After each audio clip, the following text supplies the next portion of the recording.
Um,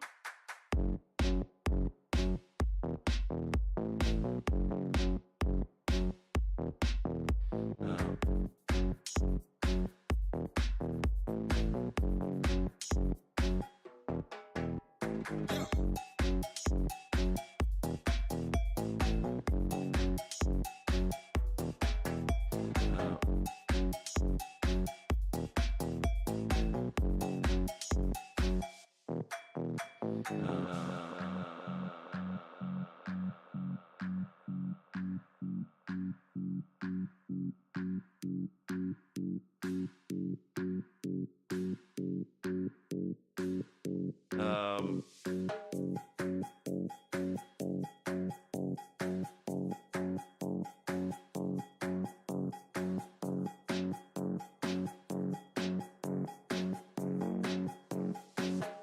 um,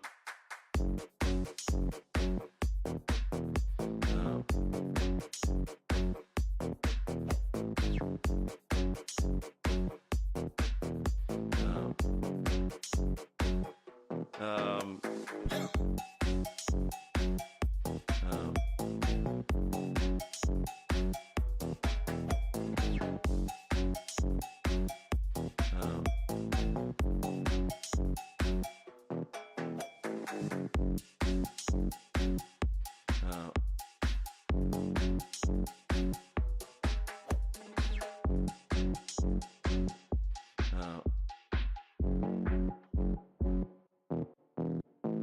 okay.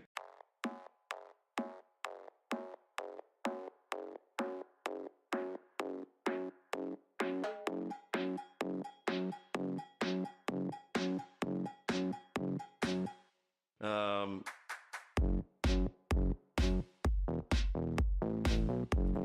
Well, look at all these little beans coming in here. My god, my streams bring all the beans to the yard. Remember, saying "oh" in the chat is illegal. I will call the POOEs if you do so, okay? Don't say this, that's so you know.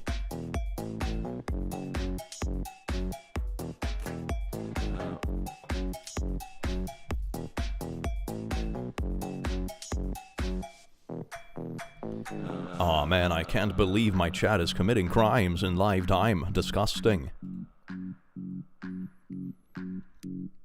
Someone said I smell amazing. Okay, my day is instantly better. This is amazing. Wow, I'm glad I went live today.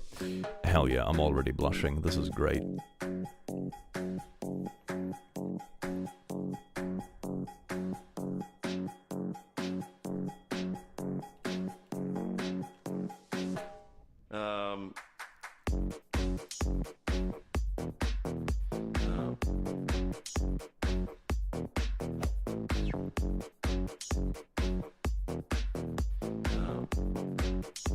Alright. Let's see how it looks. Let's see if the chat window works like it's supposed to be. 3, 2, 1. Oh wow, it doesn't look half bad actually. Holy crap, look at that. Everything is kind of working today. Isn't that beautiful? Good evening, you wonderful, beautiful beings. I do hope you have an amazing day today, because you do deserve it. And oh yes, indeed. How is everyone doing today? I'm very far down. I need to bring my chair up so people think I'm taller. Ah, yes, indeed. The gamer equivalent of high heel shoes. Man, I should get a high heel chair. How is everyone doing today? Can you imagine how big I would be in high heels? That would be amazing. Like for my Nazgul cosplay, I should totally get high heels. So it'd be like 2 meters tall. That would be amazing. Oh my god, that's so good. Fine, sort of? Hell yeah, fine, sort of? That's a perfectly passable day. Can always be worse. That's... Remember, chat, on this channel, we're always positive. It can always get worse. Hey, Click, recently showed my long-distance GF your videos, and she absolutely loves them. Watching your videos helps us a lot when apart. Thank you. That is so amazing. Oh, that's so cute. Heck yeah. Glad to be of service. Yeah, feel free to use that one in the context. My day is going great now that Clicky Thiku is streaming. Oh, hell yeah. I need to see the Click in Heels lol. I'm not sure I'll be very good at it. Maybe I'll just get one of those like boots sort of thing, like outdoory boots with just really thick heels. I think maybe that's a bit of a better bet when it comes to me, because yeah, no, I'm gonna break a bunch of things. Proud of myself for even getting my laundry done, going outside for groceries. Hell yeah. You know, sometimes when you're having days like that, I recorded a video today actually of r/too afraid to ask. And one of the questions that someone had posted, and they were like struggling with life in general and that sort of thing, pretty similar to that, but more words basically. And it was pretty obvious they were struggling with ADHD. I think they even went to be tested for it. And one thing that is important to remember when you get stuck with these sort of things is that it's okay to do just tiny baby steps. All right? If you, for example, need to clean your house, it is okay to just be like, oh my god, my house is freaking big, y'all. No, but it's like, it's a lot of stuff to do. You know, you need to do dishes, you need to vacuum everything. You should really be mopping it too, because it was a month ago you mopped last, and etc., etc. Do just one small thing. Be like, okay, I'll vacuum the kitchen. Boom. Just do that. Just do that. Because one thing that gets a lot of people, especially if you're leaning into like the ADHD flavor of life, is that it's very easy that you mentally start piling on so much that it becomes overwhelming and you don't do anything. It's like, oh, I have to clean the kitchen. Oh, wait a second. To clean the kitchen, I have to bring the recycling to the recycling place. Oh, wait, to bring it to the recycling place, I have to get the car out. Oh, wait, to get the car out, I have to get the car keys. Oh, man, I forgot where I put the car keys. Wait a second, maybe they're in my dirty pants. Oh, man, I need to do laundry as well because everything is dirty and I can't go out and drive like an acceptable being in humanity because my pants are dirty. So now I need to do the laundry so then I can then get the car keys and I can fix the car and then I can drive it away and then I can clean the kitchen underneath the recycling. You know, you just build this like mountain of tasks and all of a sudden you don't do anything. So I think the trick to it, which is of course easier said than done, is to just do something small. Do something small. The recycling won't go anywhere, hopefully. You know, it's not going to grow legs and run away. Just do something tiny. You know, if your dishwasher is half full with clean stuff and you have a little bit of dish, just put in the rest of the dirty stuff and just run it again. Who gives a shit? You still did half the dishes. Like, God, it's better than nothing. If you need to clean the house, just analysis paralysis, yeah, there you go. Or if you need to clean the house, just vacuum one room. Or, you know, fold half the laundry. Or, you know, just small things. Small things. Because if you manage to do that every single day, within a week, you'll notice that most stuff is going to be in pretty decent condition. You know, maybe it's not the same as like a massive deep cleaning of the house, but, you know, good enough. After a week of doing small things, at least, you know, you're going to get rid of the worst dirty stuff.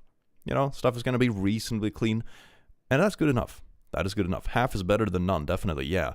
And it's important not to, like, paralyze yourself with thinking like you need to do everything at once. And I know that's a very easy thing to fall into. It's okay that things take time. Sword is das Nazgul. It is. It's a little Nazgul sword. I got it, so now I have two Nazgul swords. I have the Zweihander and like the small one. Because I figured I should have a small one so I can bring it to like things easier. Because the big one is like really cool, but this one I can hang on my belt. So it's pretty nice, and I like that. Two swords? I have two swords now. Yes, indeed. Ah, it's so good. It's so good. Shavad. Oh my god, I love myself a good sword. It's very nice. Now I just need a couple of battle axes. Yes, indeed. Nazgul-themed battle axe. God, I'm feeling that. Hell yeah. Clicky ready to fight for all the homies. Indeed. If you don't show up with a sword to a bro fight, are you even there for the homies? Sir Slashington. I should just name it Emotional Support Sword. I feel emotionally supported by stabbing bad stuff. Where is Simba? I just gave him his food and insulin, so he will probably be snacking on that for a bit. He might come back in like half an hour, we'll see, but usually he gets pretty passed out after food. Because he's a lazy bum. My professor told me to try out the 25 minutes of work, then 5 minutes of break work model. Haven't tried it yet, but hopefully it will help. That is a very good idea.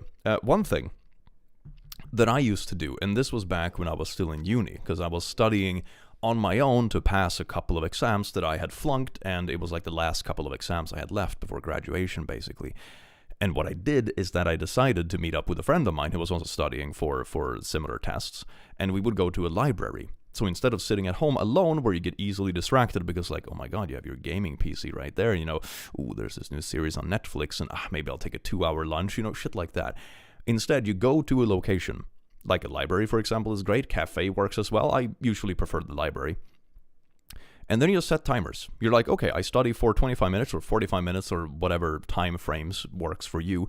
And then you have 10 minutes break or 5-minute break. And just like really focused and get into that. And after like a few of those cycles, you can like really get into it and focus. And phone, put it on a timer, but put it out of reach so you don't fiddle with it. Out of reach. And then you're kind of forced to focus because the only thing in front of you is this like math exam or whatever it is. And what I learned during that student time is that the days aren't even particularly long. If you manage to do this effectively, we started at like 9 and we finished at like 3. Because if you manage to do this effectively, you have stuffed your brain full for the day after like 6 hours. So the days aren't even long when you do it effectively, and you study way better when you're out of the house. So technically you like study or work from home, but you just go to a different location so you're not home. And that helps a lot. It's called a Pomodoro timer. There you go. It even has a name. Hell yeah. I didn't see my $2, so I sent more lol. Glad you're streaming again. I also did eat last time, lol. Anyway, I have been playing on your Minecraft server. It's really cool. They're super chill. Hell yeah, Breadlord. I'm really glad to hear it. I'm glad you're enjoying it. That is so nice to hear. I think it's very nice to have like something like that in the community where people can just vibe. Super good. Far left, far right, or farting. Oh my god, that's just the internet in a nutshell, isn't it? Either you get sucked down any kind of like wild political rabbit hole, or you just shitpost. Those are your options today. It is great. I'm in exam weeks, and I needed an emotional support stream. Hell yeah, you can do it. Remember to have like nice beers after you're done. Depending on age, I'm assuming exam week means uni. Can you speak any Finnish? Like 3 words. My favorite word though is kalsarikannit. Best word ever. I fall asleep to your voice? Hell yeah, that is amazing. Would it be weird if I said me too? Oh man, I love watching click videos when I fall asleep. I do that too. I just put on my own channel playlist and just fall asleep to it. Man, I'm so fucking good at making videos. And then I sleep like a baby.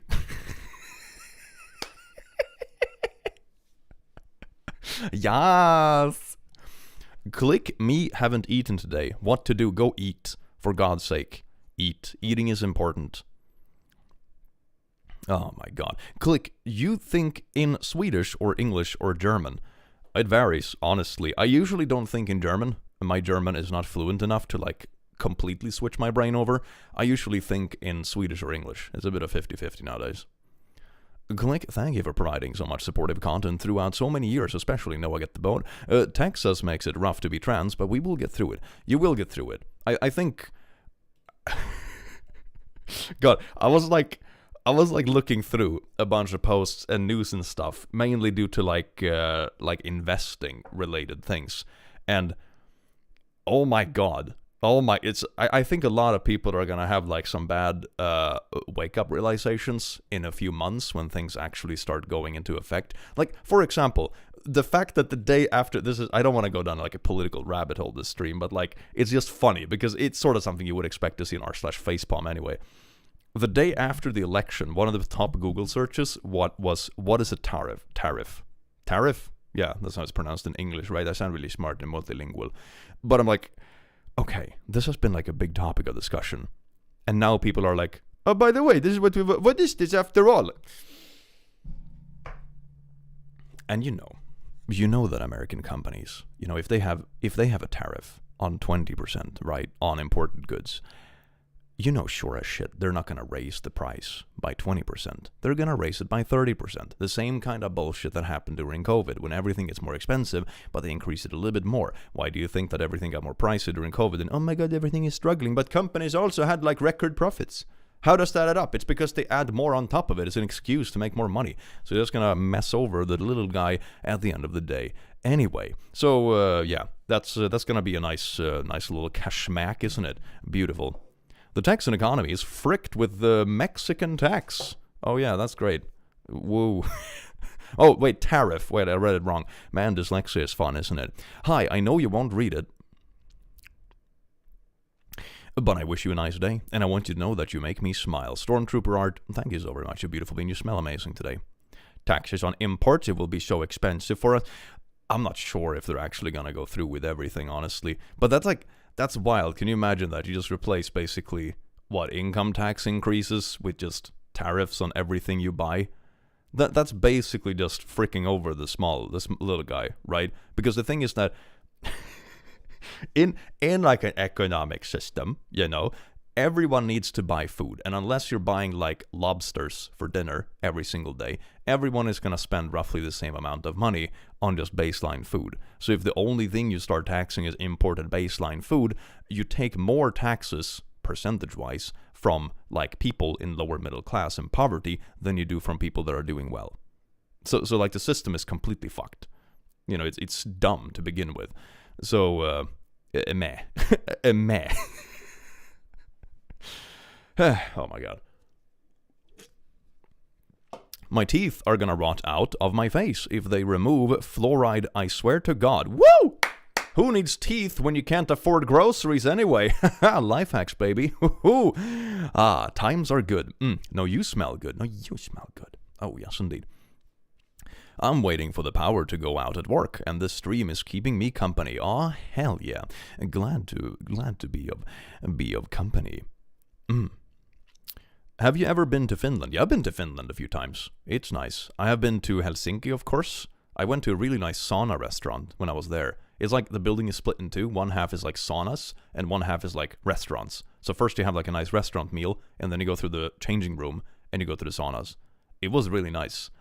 Then I've been on a couple of business trips there, but that was like with past jobs.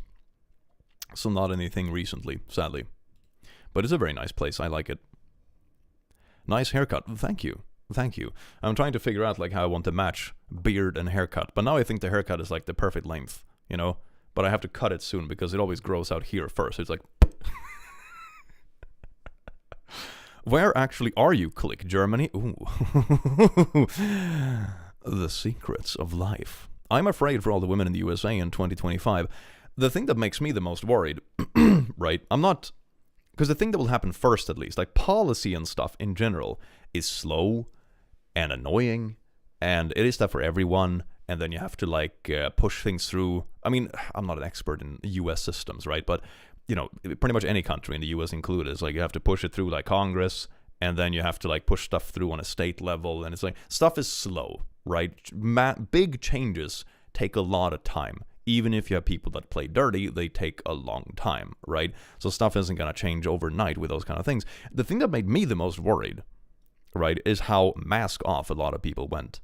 I'm like, holy shit, okay, some of it is obviously trolls and just people trying to get a rise out of stuff. But when you have so many like people getting emboldened to the point they're tweeting stuff like, your body, my choice, which is basically a threat, right? It's like, damn, you really thought this whole time, huh? And just because an orange was elected, you felt brave enough to put this next to your actual name. Wow, you're not just a shit person, you're also, like, weirdly proud of it. Damn, do you have so little going for you that this is the one thing you have to gain the most pride from? Holy fuck, most people I know, they're proud of, like, I don't know, the work they do, or gym progress, or how they treat their neighbors, or they're proud of their kids, or maybe they have a pet they love. No, you're proud of the fact that you're a creep. Wow, that's... Man, good job. Oh man, that's fucking pathetic. The Breadlord, thank you so much for the 10. I am building a shrine to myself on your server. It's going to have a giant a bread farm on it. Ooh, child farm. Also to Broke for more donut. No worries. Spend the rest on Fortnite. Hell yeah, that sounds good. I do hope you enjoyed the server. That is very nice. And never feel forced to donate to streams. Streams are for funsies. Thank you for doing these, Click. They help me stay motivated during long days of university and work. Hell yeah. Background noise that are sort of social. Hell yeah. Last week, I had to flee from my home because of my abusive mother. It really helps watching you at this hard time. I do hope you have people around you that you can live with. Having to run away from your home is an incredibly unstable and like weird feeling because what you thought was the foundation in life is no longer there, and that is absolutely awful. So I do wish you the best of luck. It is never easy to go through, but on a positive note, you have taken the first steps. There are a few more steps, and it will gradually get easier. One thing you realize when you get away from people that are incredibly controlling and abusive is that as soon as you distance yourself, all of a sudden it's like, it's like you can breathe. You no longer have someone that scream at you for just, being with a friend at 10 p.m. in the evening. You no longer have someone demanding to look through all your devices. You don't have someone breaking down your door, or you don't have someone making arguments out of nothing. All of a sudden, it's like, wow, everything got so easy all of a sudden. What? This is how it's supposed to feel? Oh my god. So that is a realization I think you'll come to soon. And it's an amazing feeling. It's sad. It is a few steps to go through, and they, of course, will try to contact you. So I do hope you have other people you can rely on, but definitely the right choice. And you will realize how easy life can be when you don't have those kind of people weighing you down, because my god, it devours energy. I went down the rabbit hole of watching all the Sad Milk drama yesterday. I'm so sorry you had to deal with all that, man. Oh, that's an oldie but a goldie. Hell, I mean, it's sort of an oldie now. It's like 1.5 years ago. Thank you so much for the kind words. I mean, nowadays I'm perfectly fine. This is like 1.5 years ago. It's very much in the back of my head. And for the most part, I feel pretty... What's the word for it? Vindicated? Is that the right word? Maybe. It's like I felt I got my story out there. Then some people didn't represent it 100%, but like... it wasn't like it actually mattered. It's just me being petty. So, all in all, things went... well in the end. I think happy endings, apart from like the lawsuit Oz is still wrestling with, but that also sounds like it might come to an end at some point. We'll see, but yeah, for the most part stuff is heading in good direction. Edas, thank you so much for gifting a membership, you beautiful bean. Thank you for making my worst moments a bit easier. Cannot express how much comfort creating you. That's so sweet. That is so sweet. I will smell amazing. Thank you. You have experience in STEM fields. Did you ever notice people looking down on women in STEM? As a woman in STEM, I notice it, mansplaining, etc. It's funny, I've heard that from other people. The experience I had, and I actually asked some of my old lady friends from my uni days about this, because I got curious when people started talking about it from other countries and stuff. And their experience was that, like, sure, on occasion you encounter, like, a sexist butthole. That happens everywhere, sadly.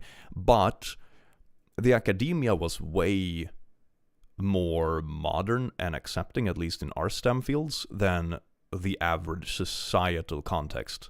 Does that make sense? So it was a very progressive and, like, nice space in general. There are always exceptions, of course, but that was at least their experience, the ones I talked to. Of course, I can't know everyone's experience, but based on what I saw and what people told me, it was pretty nice. But I think it can also depend a lot on exactly which field. I know, for example, that the STEM field we were in, like engineering, was very chill, because I think most of it was just nerds. And everyone was like, I don't know, late bloomers, and blossoming into who they were supposed to be during their uni years. I know I was, for example. And I think the environment didn't attract the typical, like, douchebags, or like the very, like the boys gang types, where it's like, oh yeah, bro, it's not that kind of vibe. Then if you have subfields of it, for example, if you work in a STEM field that gets related to other fields that are traditionally more masculine in a more bad way, then you can experience it as well. I've heard that from other people in slightly different fields. So I think it can depend a lot on stuff. In my experience, it was good, but I know it's not a universal thing. But yeah, you learn a lot during those years. It's good stuff. Hello, Click. Love your content. Usually watch your content after a bad day. Always makes me smile. This is my first stream. Hello, everyone. Cleo the cat. Welcome in. I do hope you enjoy your stay. That is so sweet. And that blue unicorn. Thank you so much for being a lasso. Where is my Simba? I hope Simba comes back. Don't feel forced reading my messages. Makes me happy for a while. I'm not spending on Fortnite until the shoes get fixed. Now no more dono lol.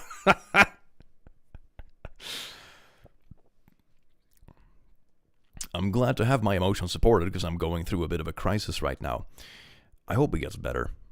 I really do. One thing I learned in life, which is a pretty good general tip, is I always felt crises were more manageable when I started making life more wide.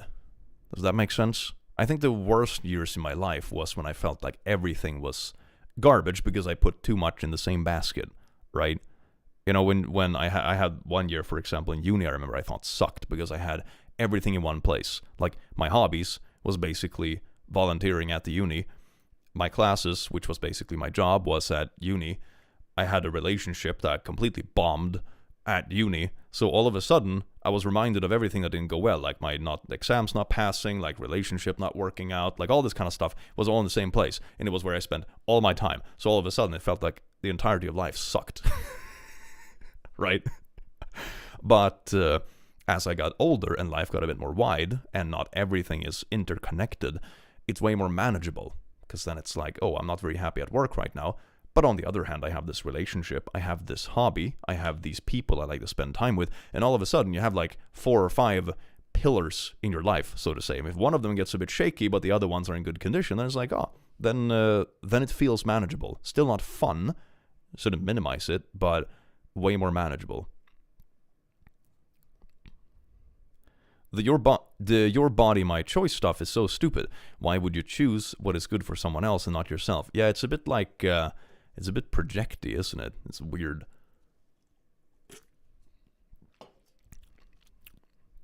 Only 23 minutes late, record timing. Hello, Click, usually amazing today. Love the hair, thank you. Wow, I didn't do anything particular today. I was in a sauna today, maybe that's why it looks so refreshing. I met a friend at a gym today and we went to the sauna afterwards. It was really nice. It was really nice. Maybe that's what it is. It's like nice and moisturized. Yes, indeed, moist hair. No, don't convince me to go outside and socialize. I mean, then get hobbies that you're comfortable with. It can be like gaming or a creative thing you pick up as a hobby. Or maybe if you like nature, like pick up running, for example. Stuff like that. How much do you bench? Oh, now we're getting into the real questions of the day. Oh, booyah. I did actually take, I'm pretty proud of it. It's not super impressive to like anyone who's like super into weightlifting, I suppose. But I did take 105 kilos bench a couple of weeks ago, and then I did it again on Friday, sober. Because the first time I did it, I was very drunk. So what is that in freedom units? It's like, what is it, 230 something? 235? Let's see. 105 times 2.2, right? 231. Hell yeah. Oh yeah. So now I'm starting to work up my deadlift. I've always been really bad at deadlifts, and now I finally started like doing it because it's a very beneficial exercise. You just have to like get over the hill where it's just annoying and you suck at it. So yeah, getting there as well. But yeah, bench, good stuff. Hell yeah. America, land of the doomed. Oh yes, indeed. Ah man. Click is strong boy. I do the benches. Good. My brother picked up deadlift too, and I thought of you because of it. Haha, oh, that's amazing. Be careful with deadlift though. Yeah, what I did with deadlifts is that I started very low weight, like very low weight. And then, because I felt it in my back more than I did in my legs, because my legs are relatively strong, but I hadn't worked out my core enough. So I started out very low and then gradually increased it. And now I'm at the point where the body is relatively evenly caught up, so now I can do it more consistently, which is nice. Now it like feels right in a good way. You know, in the beginning I felt like, oh my god, I have these couple of small muscles that are really not keeping up, you know, when you get tired in like the bad way. But nowadays it's like, nah, now I'm tired in the good way, you know. So my advice for those kind of things, take it slow. Start with lighter weights until you have the method down and until all the tiny muscles catch up. And after that, you're good. I deadlift 60 kilos and bench 30 kilos. Alpha male behavior, yeah!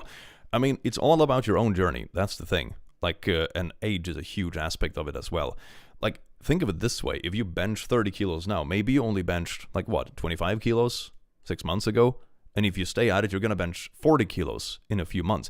That is an insane... God damn, that's like a 20% improvement. You never see a 20% improvement in like anything in life. If you're like on that kind of path, holy fucking shit, that is amazing. Oh my god. You know, you start somewhere and you're competing against yourself. That is the whole point. Like shit. I went to the gym, you know, the other day, where I work out with a few friends that are like really into heavy lifting. And I went up to my friend and be like, oh, hey man, are you on the bench? And he's like, yeah, I'm just warming up. Like, oh, what are you warming up at? He's like, oh, 70. And I'm like, cool. I can jump in on 70 kilos. That sounds like a good weight. And he's like, no, 170. Pass. pass. Oh my god. So yeah, it's all about your own journey. It's never a good thing to always just look at others. It's good to look at others for inspiration, or for example get tips from people that are more experienced. That's for example why I love working out with that friend of mine. For example, I could never fucking compete with him in bench press, you know, but he's amazing. He's kind, he gives you amazing advice, and he's just a really cool dude. So and he's inspirational because of it. And that's the important part. You're competing against yourself. Any tips on how to start benching? If you've never done it before, start off by doing push-ups. Basically the same exercise. Start off with push-ups. Then if you have a gym nearby, try like one of the bench press machines. It's easier to start with. And when you feel like you have the basic strength, start with a just regular bench press. And when you start doing the regular bench press, it's important to do it right. One very good tip is to just put it at the height where your arms are about this stretched out, so you can like put it up and put it back without too much movement. The bar is supposed to be roughly above your throat when it's like laying still, and grab it roughly where you're comfortable. You can do either tight ones or wide ones, slightly different exercises, but start somewhere in the middle where you just feel comfortable. And then a very good tip is that you're supposed to feel like you're pushing your neck into the floor. So don't focus so much on like pushing the thing away from you. Focus on like pushing yourself into the floor. That's where you get your strength and stability. Then it takes a lot of practice to get like the exact methodology down. But you can always ask someone as well that is there. Like, people are really helpful. They really are. Nightingale, thank you so much for being a lasso, you beautiful bean. Mwah. How's the kitty boy? Is he well? I hope you've been giving him lots of treats. I did give him his treats and his insulin just like 20 minutes ago. So we'll see if he comes back or if he passes out somewhere on the way. Where is Simba? Click.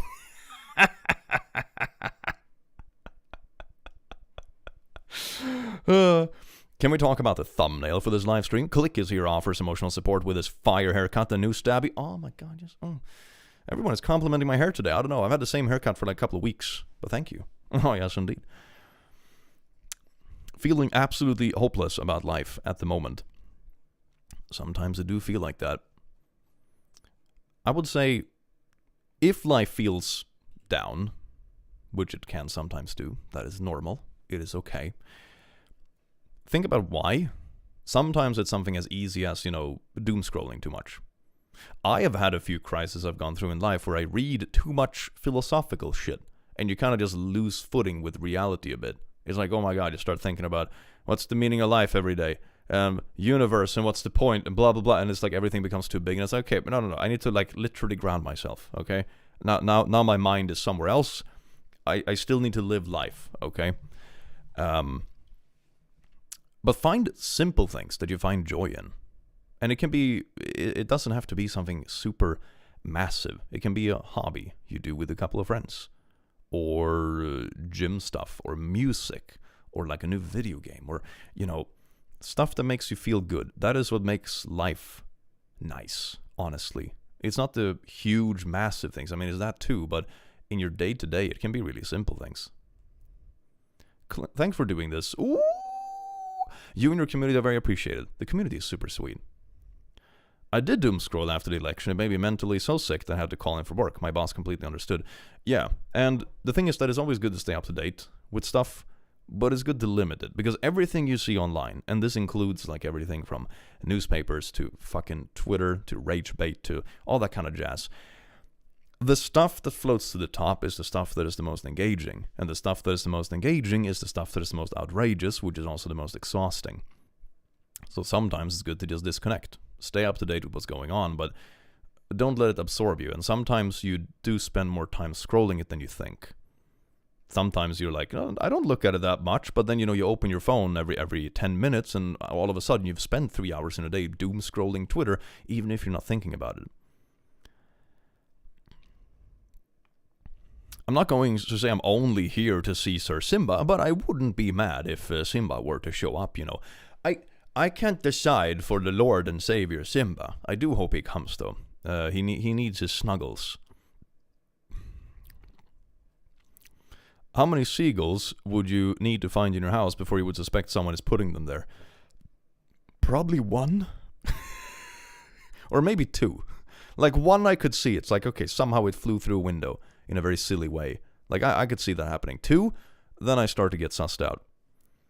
I've been here 10 minutes. Click, where's the good boy kitty? Oogly! He just had his food. Give him a sec to get back, okay? Okay, give him a sec to... He has a life. Which is basically like eating, pooping, and sleeping, but like a life. How old is Simba? He's 12 now. This year he's 12.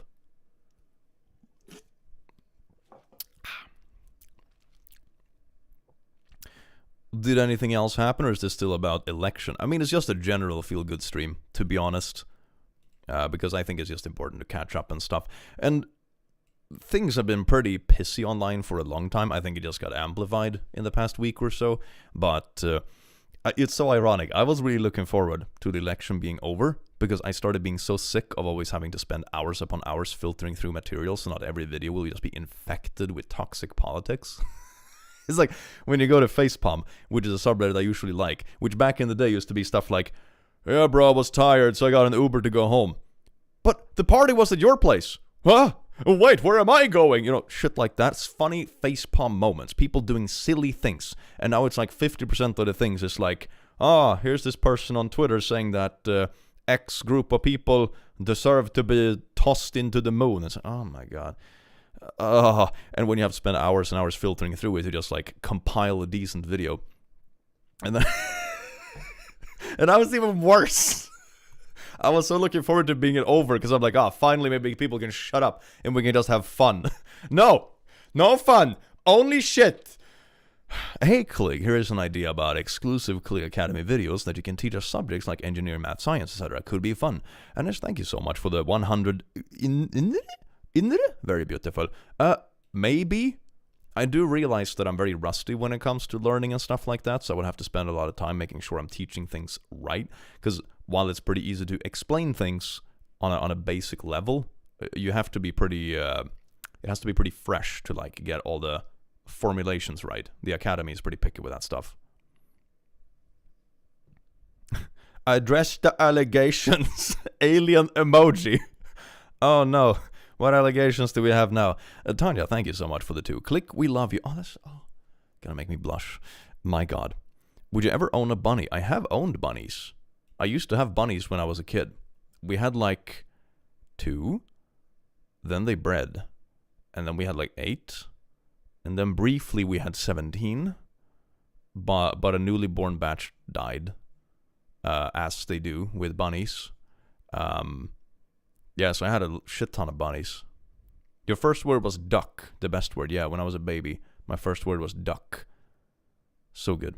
Click was a tutor. I was. I used to teach, what was it? Physics, math, a little bit of German, a little bit of English.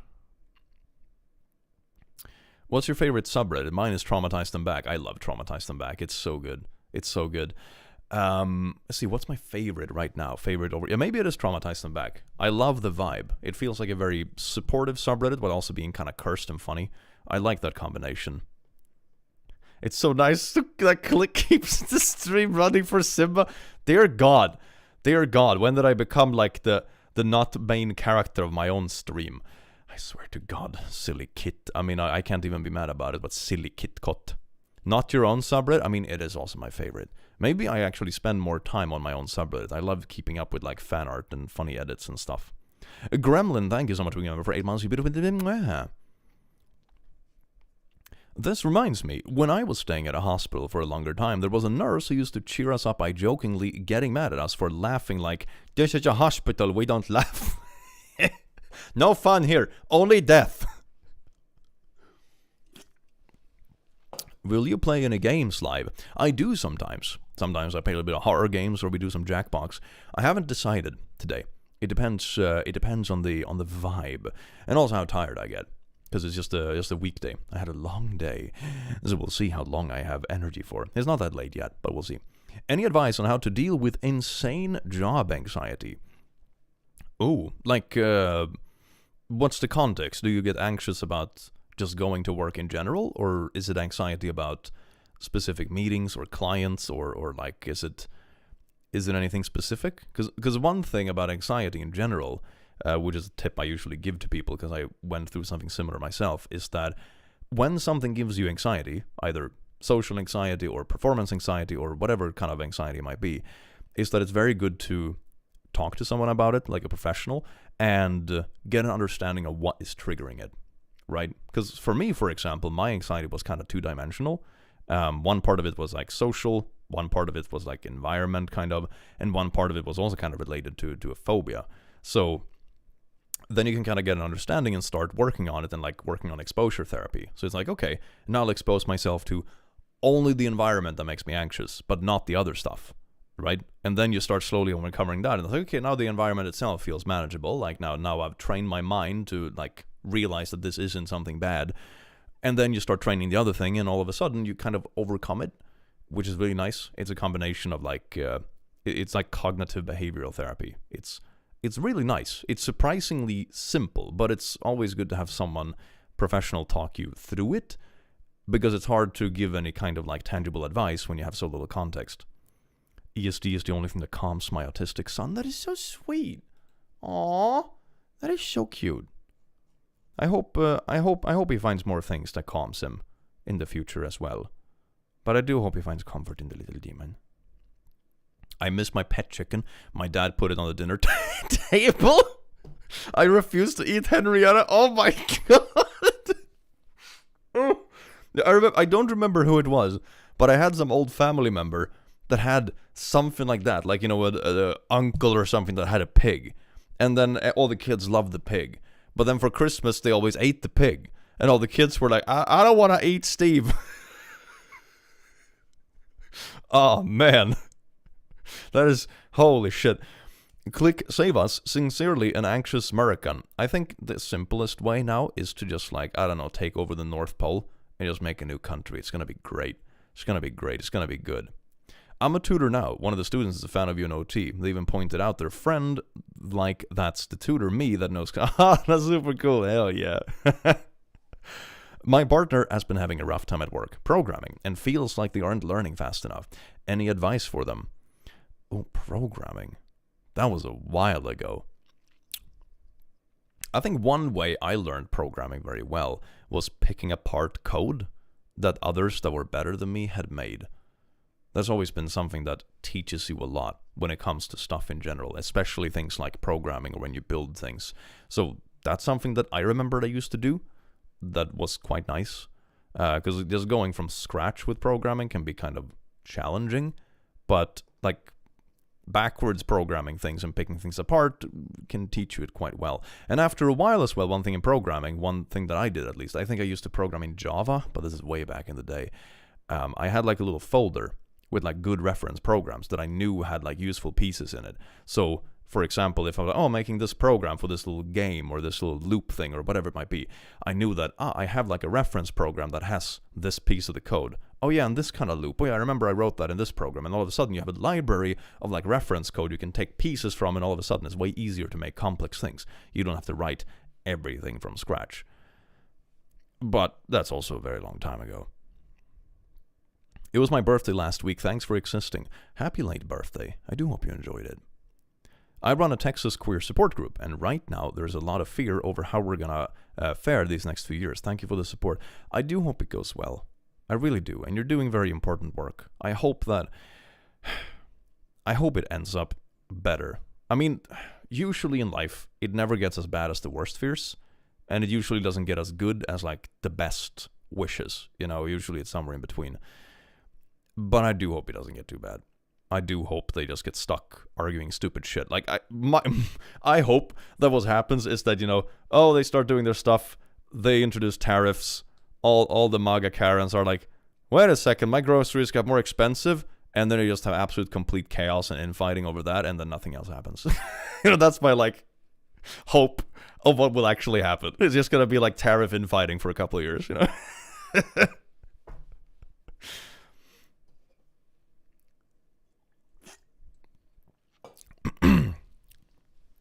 Click please. A, you're not an AI. Well, how can you know? Started a new job in retail. They have insane expectations, e.g. working speed, without teaching you really. Can't change jobs either, but it's too much. Ooh. That sounds awful. Sounds like bad practice. But I also know that retail can be hell. I mean,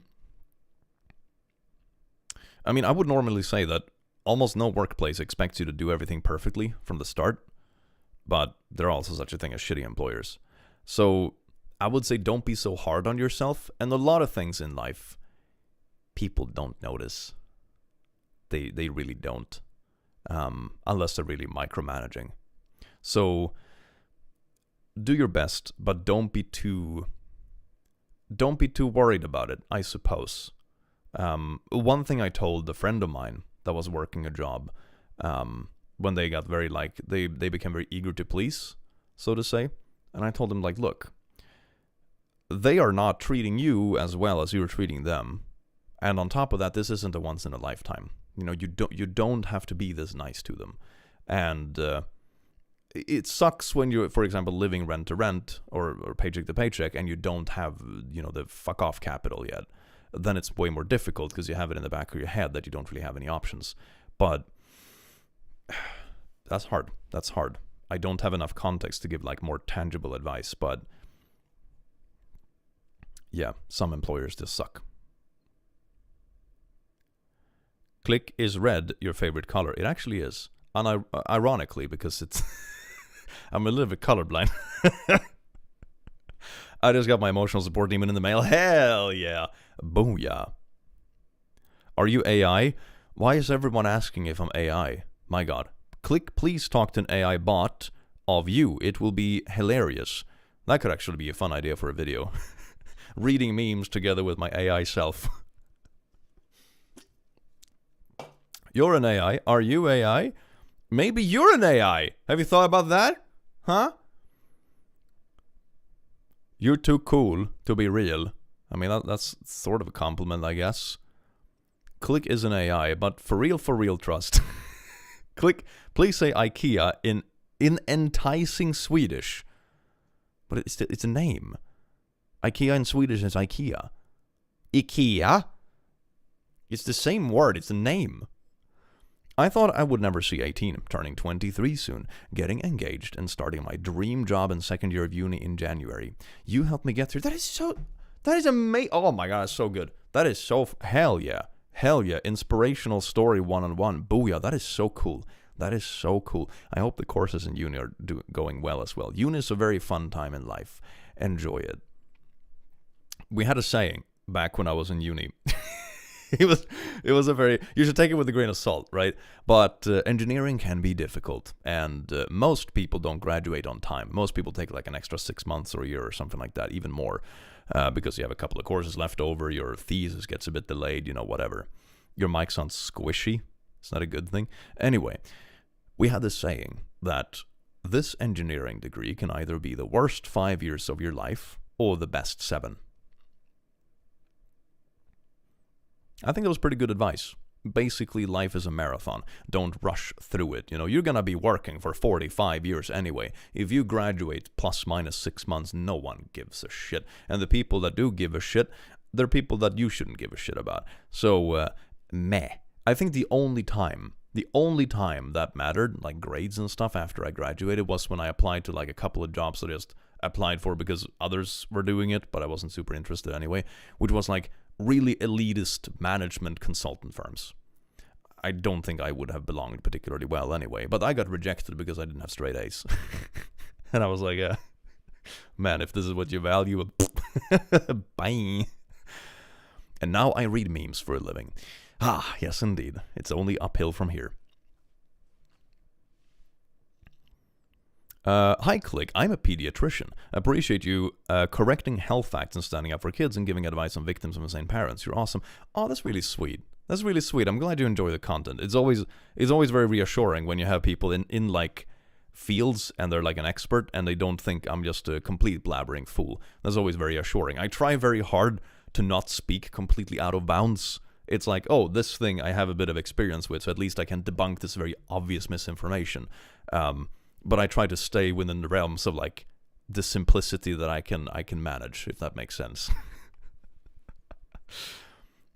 Will the emotional support demon be coming back next year? No idea. No idea. Here for my education degree. Hey, that's nice. Hell yeah. I hope you're having a wonderful day. Last stream I gifted 50 subs, but thought they were 5. Oh my god! I love I'm not the only dyslexic here. Like last time, this ones are to give people a little spark of joy. 100... It says 100 more... Oh my god. Thank you so much for the 200 arse. That is absolutely... No! Jim Raynor. Jim Raynor, that's such a throwback character, isn't it? Damn, it's about time. It's beautiful. I still find it amazing. Wait, is that No, that's his friend, right? Jim Raynor is like the main character, right? And the other dude that I imitated is his friend, right? That is a bit of the wild card, and then he ends up being like an undercover bad boy at the end. Who would have thunk it, you know? Damn, it's about time. Good old StarCraft. Thank you so much. That is absolutely amazing. And to everyone who got a beautiful little gifted sub, you can actually join the Discord, and you can link your account, and you get like a membership role on YouTube as well, which is really cool. I'm very proud of that integration. I clicked like 3 buttons to make it work. I am very technologically yes. My god, that is so much. It's still going. Oh my god, there are so many memberships. The whole chat is just memberships. Holy shit. Any new upcoming video ideas? Any idea which subreddit we'll see after the stream? Ooh, I have one video on the way, which is main characters. Not new, but is one I'm just waiting on review times and that sort of stuff. Then I have a video I recorded today with Too Afraid to Ask. Some pretty deep questions and some very silly ones. I think it was a very nice contrast. What else? I had a couple of nice ideas I wanted to do. But yeah, most of it is like reoccurring stuff. I haven't had anything super specific that stands out recently. I do want to find something like that again. It feels like the channel has like its periods. I really miss the satanic stuff, for example, but some of those subreddits aren't around anymore.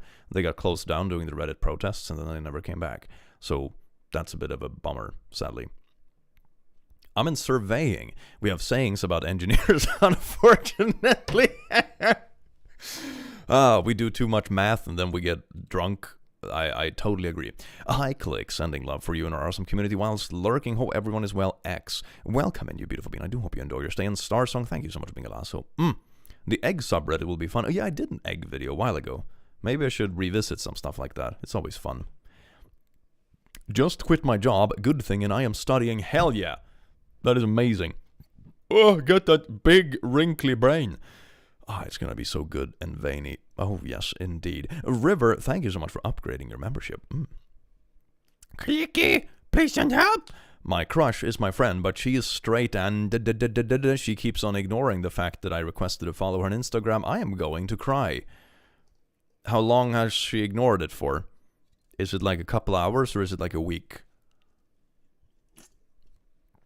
That should be relatively telling. I've Chang, thank you so much for gifting 5 memberships. The whole chat is just memberships. Oh my god. Stella, thank you so much for the 2, you beautiful ones. More Satan, please. But the r// Satan doesn't exist anymore. It's gone. It's so sad. It is so sad. I would love for it to come back. It's one of my favorite subs. But it dead. Is there 3-headed duck plush still happening? Yeah, we're still working on it. Still working. Do you have advice for a 15-year find dreams and passion? What? Like a 15-year-old looking to find dreams and passion? I don't... Okay, the sentence I think missed a few words. I'm in my last year in my small town school, and I have no choice but to go to a specific school that will determine majority of my future. I mean, it depends on country as well. I know one thing, for example, in Sweden is that we have, for example, adult programs after you graduate high school. I know a lot of people do that. For example, they go a more societal program in high school, and then they don't have all the math courses required to go to engineering, for example. But then they just spend a year reading up the math, and then they go do engineering anyway. So there are probably options, but it depends on the country. It's very hard to like tell, but.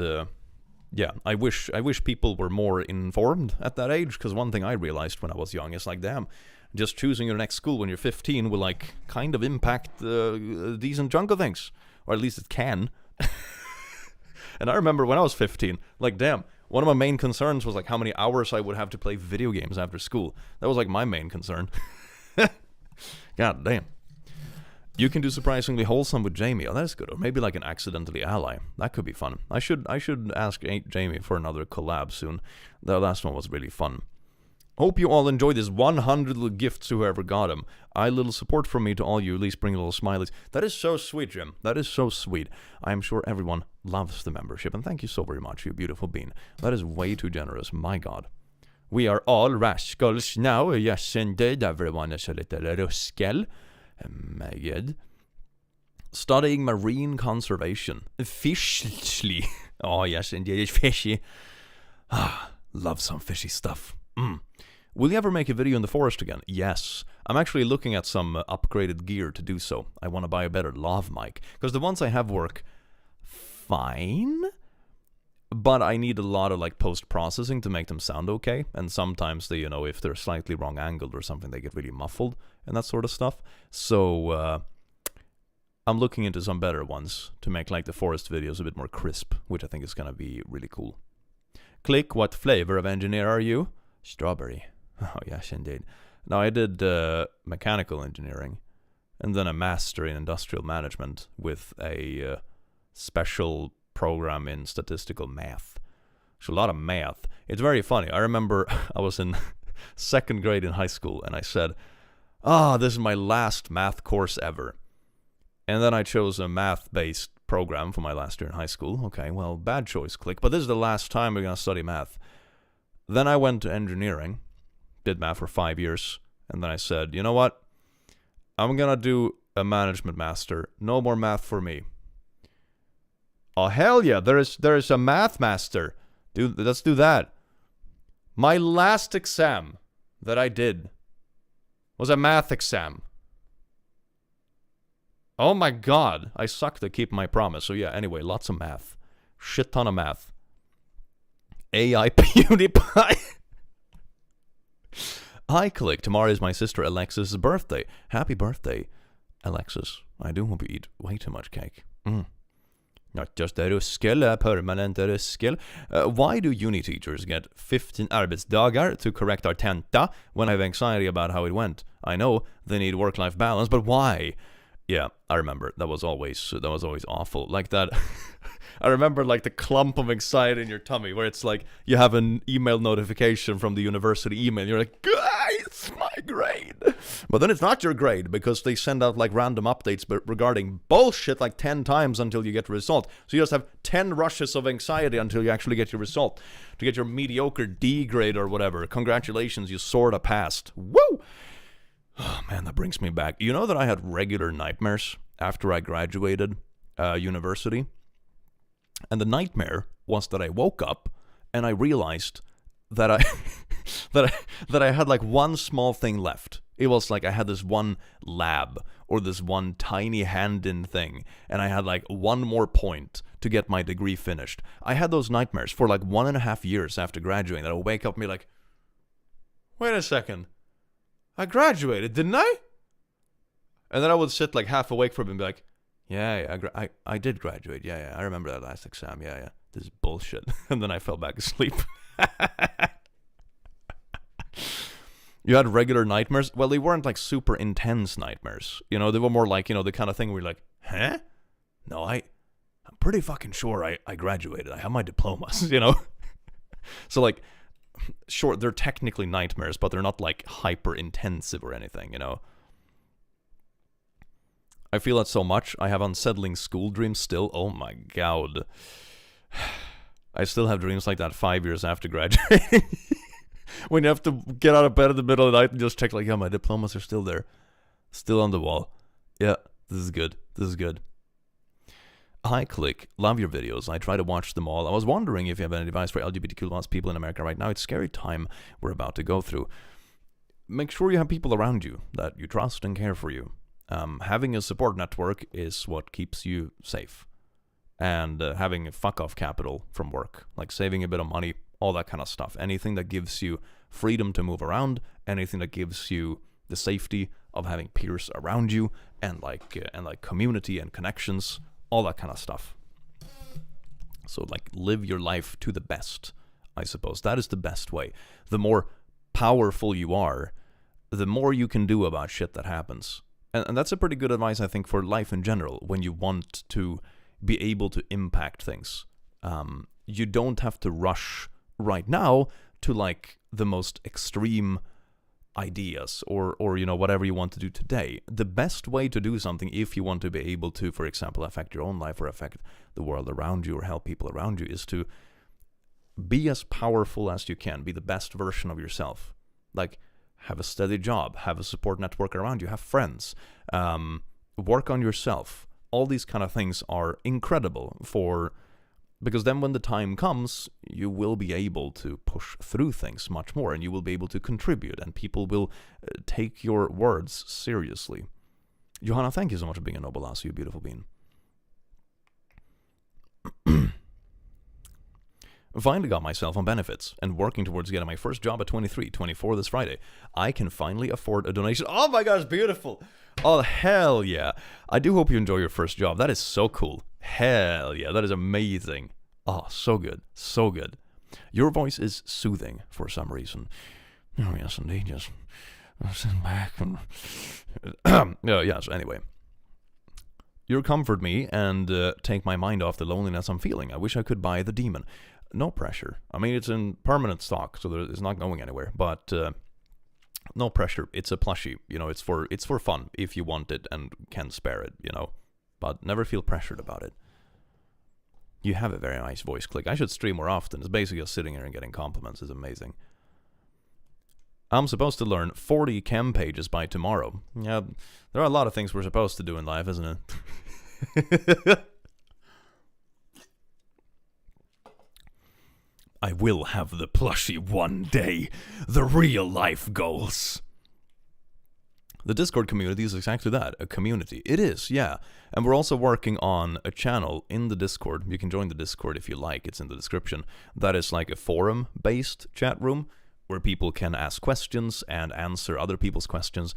And I think it's very valuable, especially if you're feeling a bit unsure about stuff in the world, because there you have people that might have gone through something similar, or might have similar experience, or have some wisdom to share, or maybe just comfort.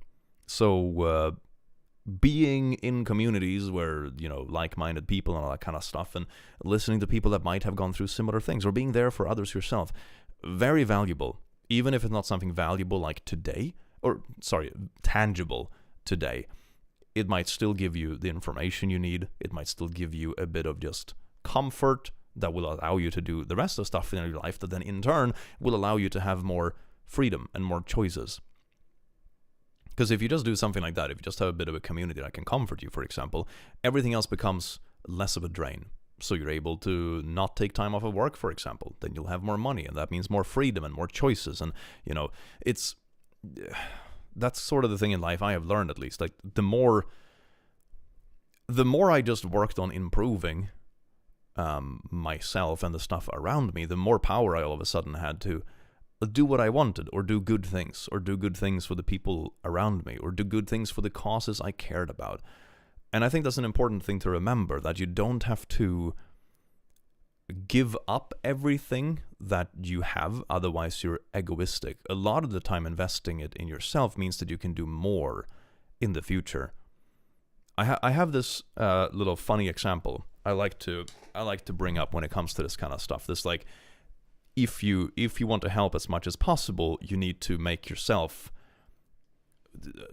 powerful enough first.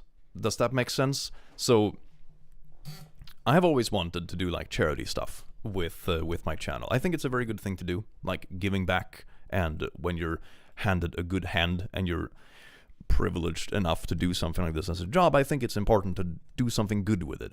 I mean, aside from just, maybe offering job opportunities to people that happen to work with you and stuff, but like good stuff outside of that, something bigger. And one thing I did way back in the day, this was back in early 2020, I think. I had like 100,000 something subscribers, pretty substantial channel. And I wanted to support a cancer charity because it's something that a lot of people believe in. You can't pour from an empty cup. Yeah, exactly. And completely pro bono. I worked with this artist and we made merchandise, and we were gonna donate everything to charity. You know, they were doing the artworks, I was promoting it. Really cool idea. Can you guess roughly how much we raised? Can you guess roughly how much we raised? You know, channel, 100,000 something subscribers, promoting it in videos that were getting hundreds of thousands of views, and doing this like charity merch that was like shirts and hats and stuff. How much do you think we raised? $10,000? 80,000 euros? 200? 200 what? 10K? 250,000. Wow, that would have been fucking cool. 10K, 5,000, 10,000, 25K, 75,000 euros. Damn. 100 million. Hell yeah, that would have been sweet. Lot of guesses. Damn, that's a lot of guesses. $15,100. 1 million. 1 million. Holy shit. 20K, 250, $1,000. Okay, so a lot of numbers. A lot of numbers. We raised a total of $0. $0.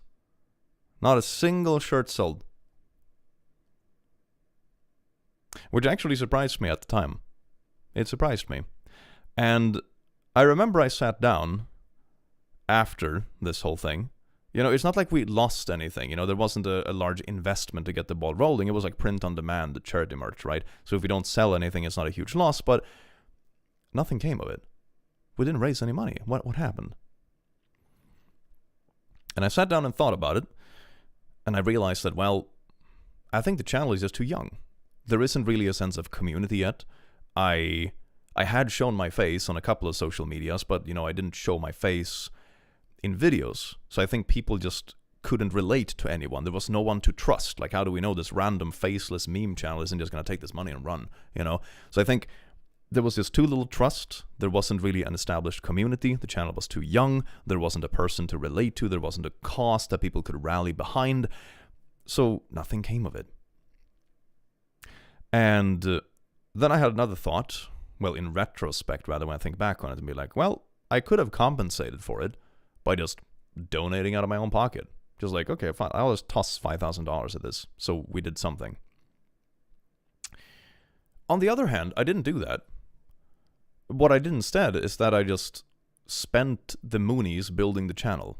Like, I hired editors, I commissioned artists to make the plushies, I did all this kind of stuff, which eventually led to the point that this spring we did the rainbow plushies, which, you know, producing videos, building the channel, building the community over years, commissioning people, paying editors, everyone working, tons of man hours, and all of a sudden we had these plushies that raised $86,000 for the Trevor project. Bam! 1 month, $86,000. Boom. And that makes you think a bit. If I had donated those like $5,000 back in the day, I wouldn't have been able to afford to hire editors, for example, which means fewer videos, less efficient work, channel probably wouldn't have grown as well. I wouldn't have had time to do the plushies because I would have been too busy sitting and editing everything myself day in and day out, right? So the fact that I reinvested some of that money instead, grew the thing, and did the charity thing later means that it was 10 times bigger. And I think that's sort of an important lesson, which I think vaguely also relates to like my opinions about life in general, and especially now when we find ourselves in like shaky times. The best thing you can do to potentially help people or help yourself in the future is to make sure you have as much power as possible over what it is you want to do.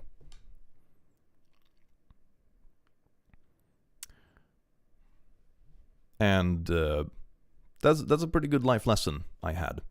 It's like, it is worth building up your thing, because after a while, if you do it well enough, that thing will be able to support whatever you want to do from the start, but 10 times the magnitude. And I think that's really cool. Join us in Blue Sky. Everyone in chat is invited. Oh, hell yeah. Arlo, thank you so much for being a Lasso, you beautiful being. And Ophi, thank you so much for gifting 5 memberships, you beautiful being. Mwah. That's good advice. I think it and it's not only for building an online platform or whatever. I think it goes for life in general. Like if you're, for example, like, okay, I want to be able to, I don't know what it is. I want to be able to have a little business and have employees who I can treat fairly. Or, I just want to be a reliable person who can be there for friends and family. Well, the best thing to do that is to be a strong person yourself first. The best way to help others around you is to be as reliable as you possibly can. And that can look like different things for everyone. Like, for example, you're dealing with an injury or a disability. You can't do this specific thing. Okay, but maybe this thing over here. Or maybe you're amazing at supporting your friends. Or maybe you are really smart at doing this thing, but not so much this thing. And that comes in so many different shapes and sizes. Everyone is different. But that is something I found in life. The people I have found to be the most helpful, the people that have been most helpful to me, for example, when I need something, or when I'm in trouble, or, whatever it might be, are typically people who are quite competent themselves. Because otherwise they're too busy dealing with their own stuff. And that is also okay in periods. That is not to be judgmental, but the best way to be helpful is to be the best version of yourself.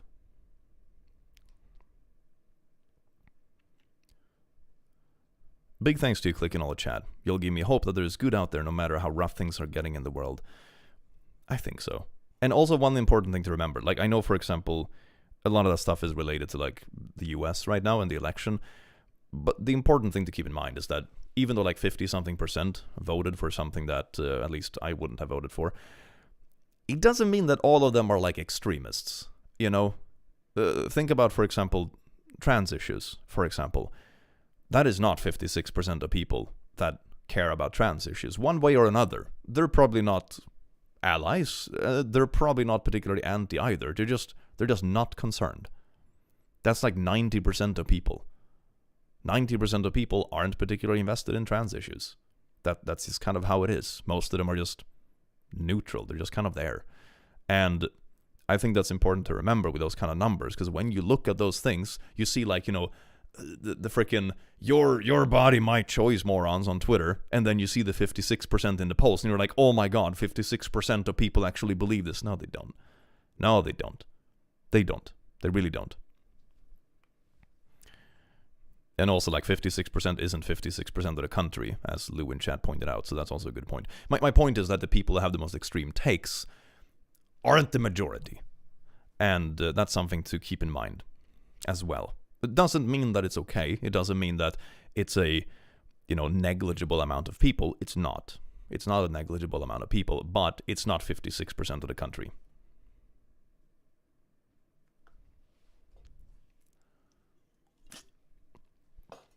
No one should ever have to change who they are to be good people or supportive. You're 100% all the time, and you're a huge inspiration to a lot of people, make a safe community.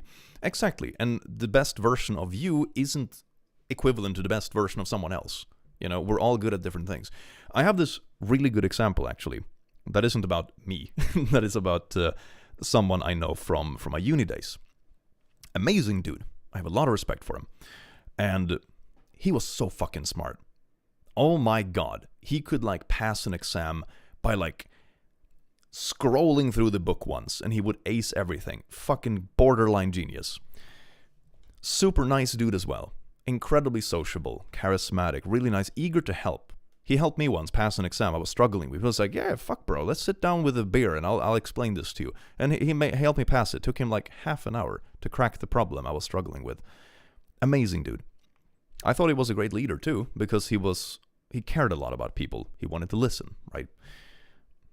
But then we had a few projects that ran parallel, basically. And after a few months, I realized that the people in his team were very disgruntled. It was getting kind of bad. And I realized that the reason was because he was so nice and he cared so much about people, but he couldn't take the conflict. Even if it was a small, tiny conflict today, he would rather brush it under the rug, and then it would fester.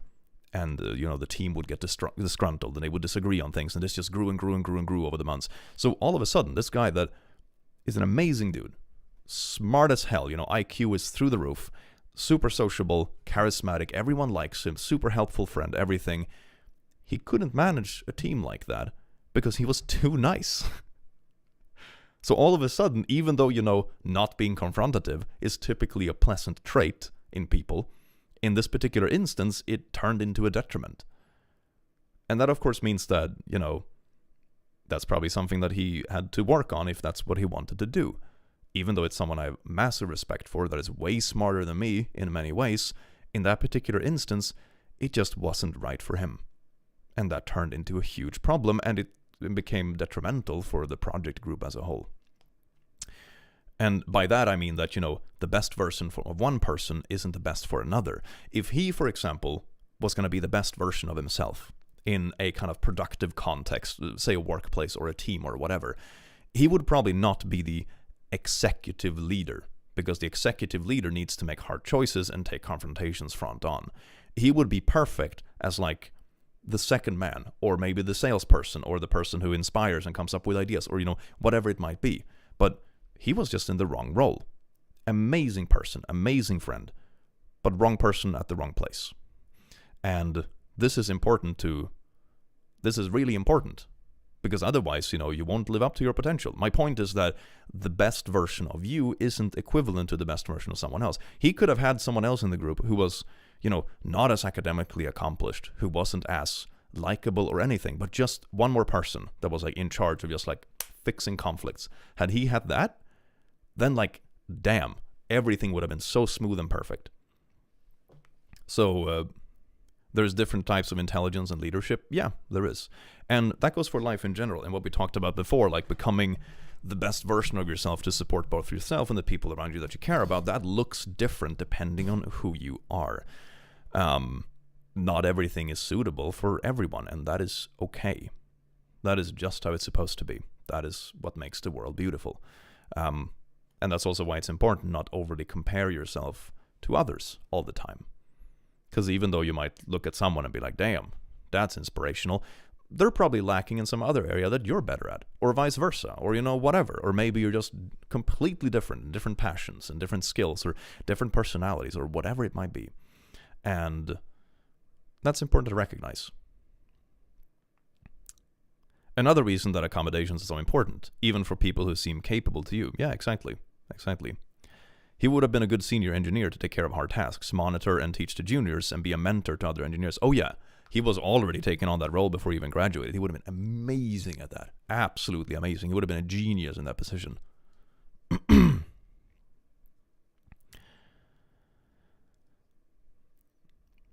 It's good to remember that good and evil isn't as clear as maybe in media. Humans are very complex. Yeah, humans are complex and humans are fallible. Take, for example, that example with the guy who didn't want to take a conflict. Like, sure, a dude not picking fights, that can be seen black and white as a very good guy, of course. Typically people that that aren't in your face about stuff are typically more likable. You say, yeah, fucking good guy. But because he didn't pick the small conflicts, it all got way worse over time. So like the small evil, so to say, small evil that he didn't do, turned into something bigger over time. So it was like, yeah, it's nuanced, basically. I have ADHD, struggle to keep my lab bench organized. My colleagues help me tidy, and I help with their calculations. Diversity is our strength. Exactly. There you go. It's absolutely beautiful. That's how you do it. I hope you know how much you mean to us. That's so sweet. You're beautiful, Arlo. Remember that. Humanity breaks good people. It's more like there's a few bad apples that are very eager to exploit if you're too nice. That is a very real thing. That is a very real thing. If you care too much, you're also more likely to burn out. It's especially in jobs like this. I realized with YouTube. Oh my god! Like sometimes you feel like the only people that survive are the poopy ones, because everyone that cares gets too affected by everyone that's mean all the time, and then you just don't after a while. Click, are you gay? If you aren't, something good top. Man, that's a wild thing to put in caps into a chat. Hello, Click. Hello, how are you doing? Yes, I am a good broken person. Election still has me incredibly depressed. Yeah, and that's okay. It's okay to feel bummed out about bad news. I think it's important to find things in life that you still find enjoyable. Small things. Meet friends, play a video game you like. Like, life is still supposed to be lived. And the better you live your life, the more you stick it to people that are just bitter. Will you do another one of the plushie keychains? We will, yeah.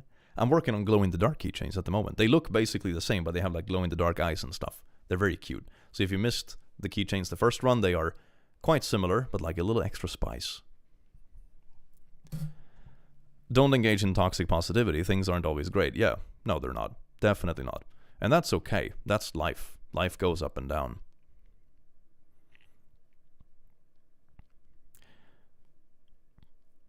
Any advice for feeling hopeless, like you're alone in everything?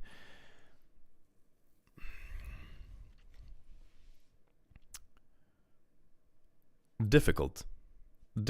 I say it depends. It depends on what you mean by it. And it depends on what areas of life. One thing I realized, at least in life, but this is more like subjective, my perspective, is that I feel I don't have to have like 50 close friends to not feel alone. You know, sometimes it's nice for me to just feel like, okay, I have this handful of friends that I feel close with, and I have a few gym friends that is more like, they're not the closest friends ever, perhaps, but we do something together. They're nice, and over time, some of them can become closer friends. I have old classmates or old colleagues. I think the important thing is to not feel alone in everything. Doing some stuff alone is perfectly fine, but it's important to have things in life where you don't feel alone. I would say do something as simple as, I don't know, if you're into it, like join a running crew, or like go to an event, or, you know, do stuff like that. And these are also places that people seek out because they want to do something that is both productive and social. Like, they're there for the same reason as you are. Or an online community, for example. So, but I would still argue like going outside of the house is like more mentally healthy in the long run. You can do both, of course, but, you know, gaming with people online cannot replace face-to-face interaction. Not completely. Go to a D&D one-shot. That is also a really good idea, yeah. Check online, or like on Facebook, or whatever platform they have in your area, if they have any like local games nights, like Dungeons and Dragons or whatever. Or if they have any like nerd stuff, or conventions, or, you know, like running groups, or, you know, some kind of gym thing you can sign up. Sometimes they have classes, you know, that are scheduled 2 times a week, and it's a great way to make new friends and meet people. Or anything like that, really. Or a course. Courses are also great for doing that kind of stuff. You meet new classmates. You can take a language course, or, you know, a music thing, or whatever. And if it's something you're interested in, you're also likely to bump into people that are similar to you, which is great. So I think the human experience is very much, some of it is just like skin deep, honestly. It's just human unga bunga nature, love feeling like people around me that do similar thing. You know, not everything has to be the deepest relation ever where you know everything about a person. Sometimes it will like make your day to just hit the gym with someone that you vibe with, but you're not besties. You haven't known each other forever, but like, we kind of vibe together. We're just gonna shoot the shit, pump weights for an hour, and that can give you like the energy for the rest of the day. You know. Not everything has to be this like grandiose thing. It can be simple, and they will appreciate it too. If you could make a video that will be seen by everyone on the planet, what message you would want to share? Picture of my cat. Everyone appreciate cat pictures. That cannot possibly be controversial. To all Americans, if things starts going south, don't just stand by and watch. We the people are the first line of defense for our nation and our people. Tiger Lily. Ooh-ah. Can we please see Simba? I don't know where he is. I'll let you know if I hear him mufsing in the background. Maybe he'll come back. I hope so. I miss the kit. He's been gone for like an hour. Little fat cat. Talking to someone helps. Only talking to yourself leaves you in an echo chamber. Yeah. Just socializing with someone on any level really makes you feel better, because that's a very core part of humanity. I think that's something that's gotten worse with younger generations, especially after COVID. I think it was like a slightly negative trend due to like how, how much social media we have, how much time we spend on our phones and online. I know I sound like a boomer, but of course that time has to come from somewhere. And I think some of that time comes from things we would just do in person. I mean, I think that's part of the reason why dating looks so insufferable nowadays, that everyone is just so disconnected. And you have these like online gender wars, which like, oh my god, women this, men that, huppty, when in reality 90% of people out in the world are just trying to get by, Not everyone is a gender war idiot. And I think COVID made it worse. I think that created a lot of coping habits, and that just sped up the whole process. And it replaced too much of just regular stuff. Like, for example, one thing for me, I remember during the pandemic, I would sit and spend way too much time on, Twitter or Reddit or whatever. Well, also because it's my job, but just way too much time, even if it is your job. And I remember sometimes after like a week, I would feel almost insane. And then I would go out and literally touch grass. I would meet a friend and talk about regular life shit like, bro, how's the relationship? Did you do any fun things at work today? Let's go grab a beer. Regular shit. And all of a sudden it was like a detox. Like, oh my god. None of this other stuff is real. Nothing is real. And that is very healthy to do. Like, fuck, I saw today. I feel like I'm going nuts with this stuff sometimes, but today I saw a tweet that had like 200,000 likes that said something like, Kamala Harris supporters are now shaving their head, wearing blue shirts and face masks so they can recognize each other. It's a cult. And then you just have like thousands and thousands of replies of checkmark losers that are agreeing with this message and calling it a cult. 200,000 likes on this tweet. And the image is just fucking AI. It's just an AI-generated image of some woman in a blue shirt. It's the dumbest fucking shit I've ever seen in my life. And it makes me nuts. 200,000 people believe this to the point they liked it on Twitter. Oh my god, their collective IQ is less than room temperature. I swear to fucking god. But then I go outside and I meet friends, or I spend, a few hours in the real world, or, hit an event, or go to a cafe, or meet people, or do whatever. And you realize, it's not really real, is it? Of course these people exist somewhere, but 200,000 people looks like a lot when you see it, when they've liked this post. But okay, if I take the entire world, 200,000 people, 200,000 idiots, it's not that much, man. It's not that much. The density of people that are this stupid is relatively low. Does that make sense? It's like when you see a flat earth post with 10,000 likes, and you're like, oh my god, science is dead. But then you realize that 10,000 people isn't actually that many in the general populace. And if they spend all their time congregating in these dumbass posts, and this is how they spend their day, good. That's less other bullshit they can infect. So man, my point is that going outside is like a detox, because you realize that, this isn't representative of the average reality. Of course, there are idiots like that out there, otherwise the picture wouldn't have had the likes it did, but it's not representative of an average person. When you see 200,000 likes, it's easy to think oh my god, that's like a literal small country, what the fuck? But then you go out and realize, the world is pretty big, huh? The fact that 200,000 people would be this dumb is not surprising. So, meh. Lesson of the day, touch grass sometimes. It's good. The earth isn't flat, the earth is emotional support demon shaped. Indeed it is. Yes, indeed. This is the whole conspiracy. In a few years, when everyone has an emotional support demon, we will reveal the true shape of the earth. Tip, don't take random Twitter people serious. It's all grifting now, and everyone has a check mark because it prioritizes their shitty tweets. It is astounding, and everyone's a Musk fanboy. I don't know. The whole site is so sad.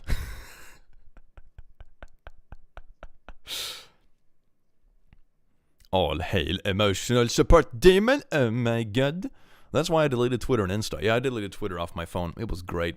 I still have it because because, you know, social media is sort of my job, sadly. But, man, it's nice not to scroll it all the time. Oh my god, I make my little posts and shit, and that's good.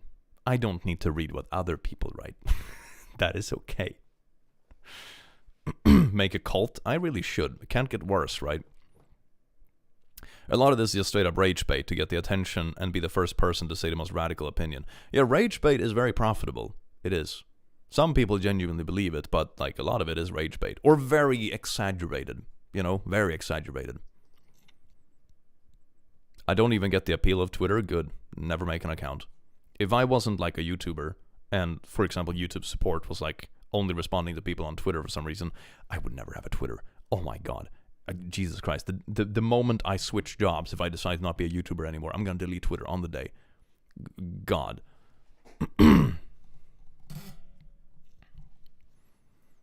Click would start the culture, but Simba would take over. Yeah, he would, wouldn't he? God.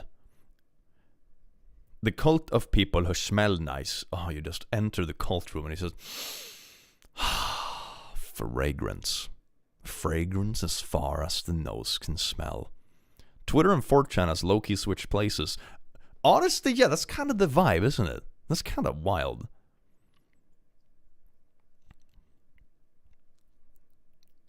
Our Lord and Savior Simba Emeged. Twitter is trush. Haven't used it in years, but have an account since 2008. That's an old school account. Maybe you can sell it. Someone will use it to get a check mark and spew out like rage bait. Woo! Victory. Did Click know he was featured in a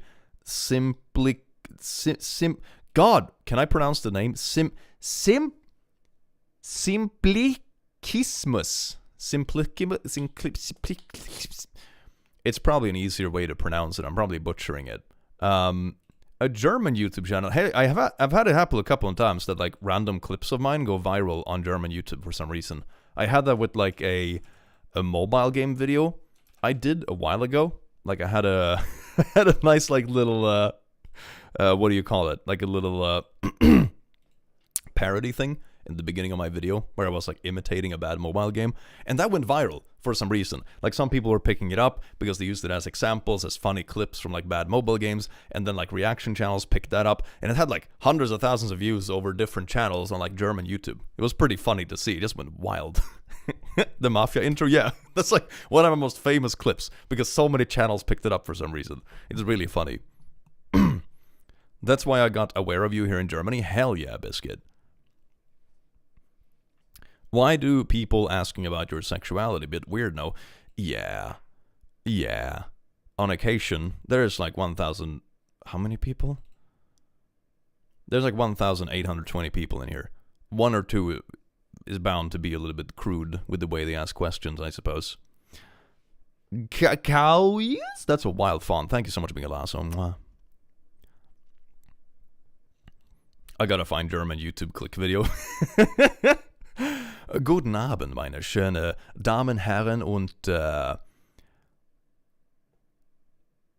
need to find a good German word for lassos. Anyway, basically, yeah. Me, it's me. I have awful social skills. Woo! Hell yeah. Damn, I have to try to find that video clip that I was in. That sounds fascinating. That's really cool. Do you know which one it was? I'm intrigued to see it. I always love it when stuff like stuff reaches a little bit of virality, and I see stuff around and people appreciate it. It's really fun. We don't really have a gender neutral word as far as I'm aware. Mein Damen, Herren und mein Das.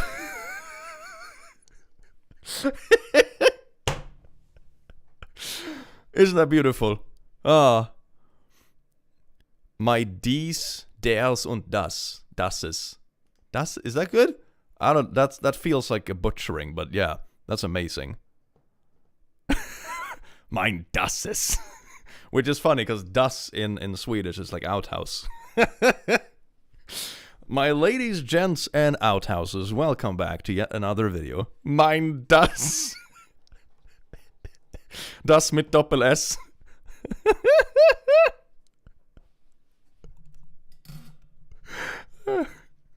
Oh, man.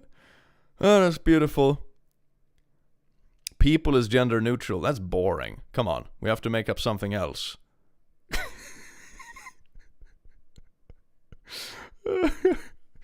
Das in German also refers to objects. It's a bit iffy, but it's as close as you get. It's as close as you get. God. Would you ever make a Simba plush? Maybe.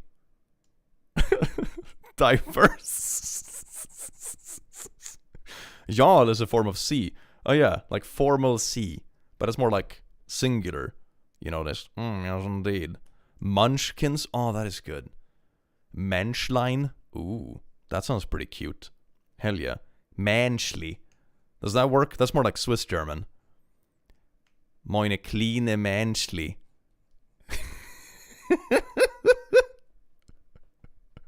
Gremlins? Oh, that's good. That's good. I like cleanly menschli, but that's more like Swiss German though. That's very particular. Kreaturen! Oh, that's great. As in creatures? Hell yeah. Guten Abend, meine Kreaturen. Heute will wir ein bisschen wunderschönes Memes gereden. Oh my god. That is definitely Swiss.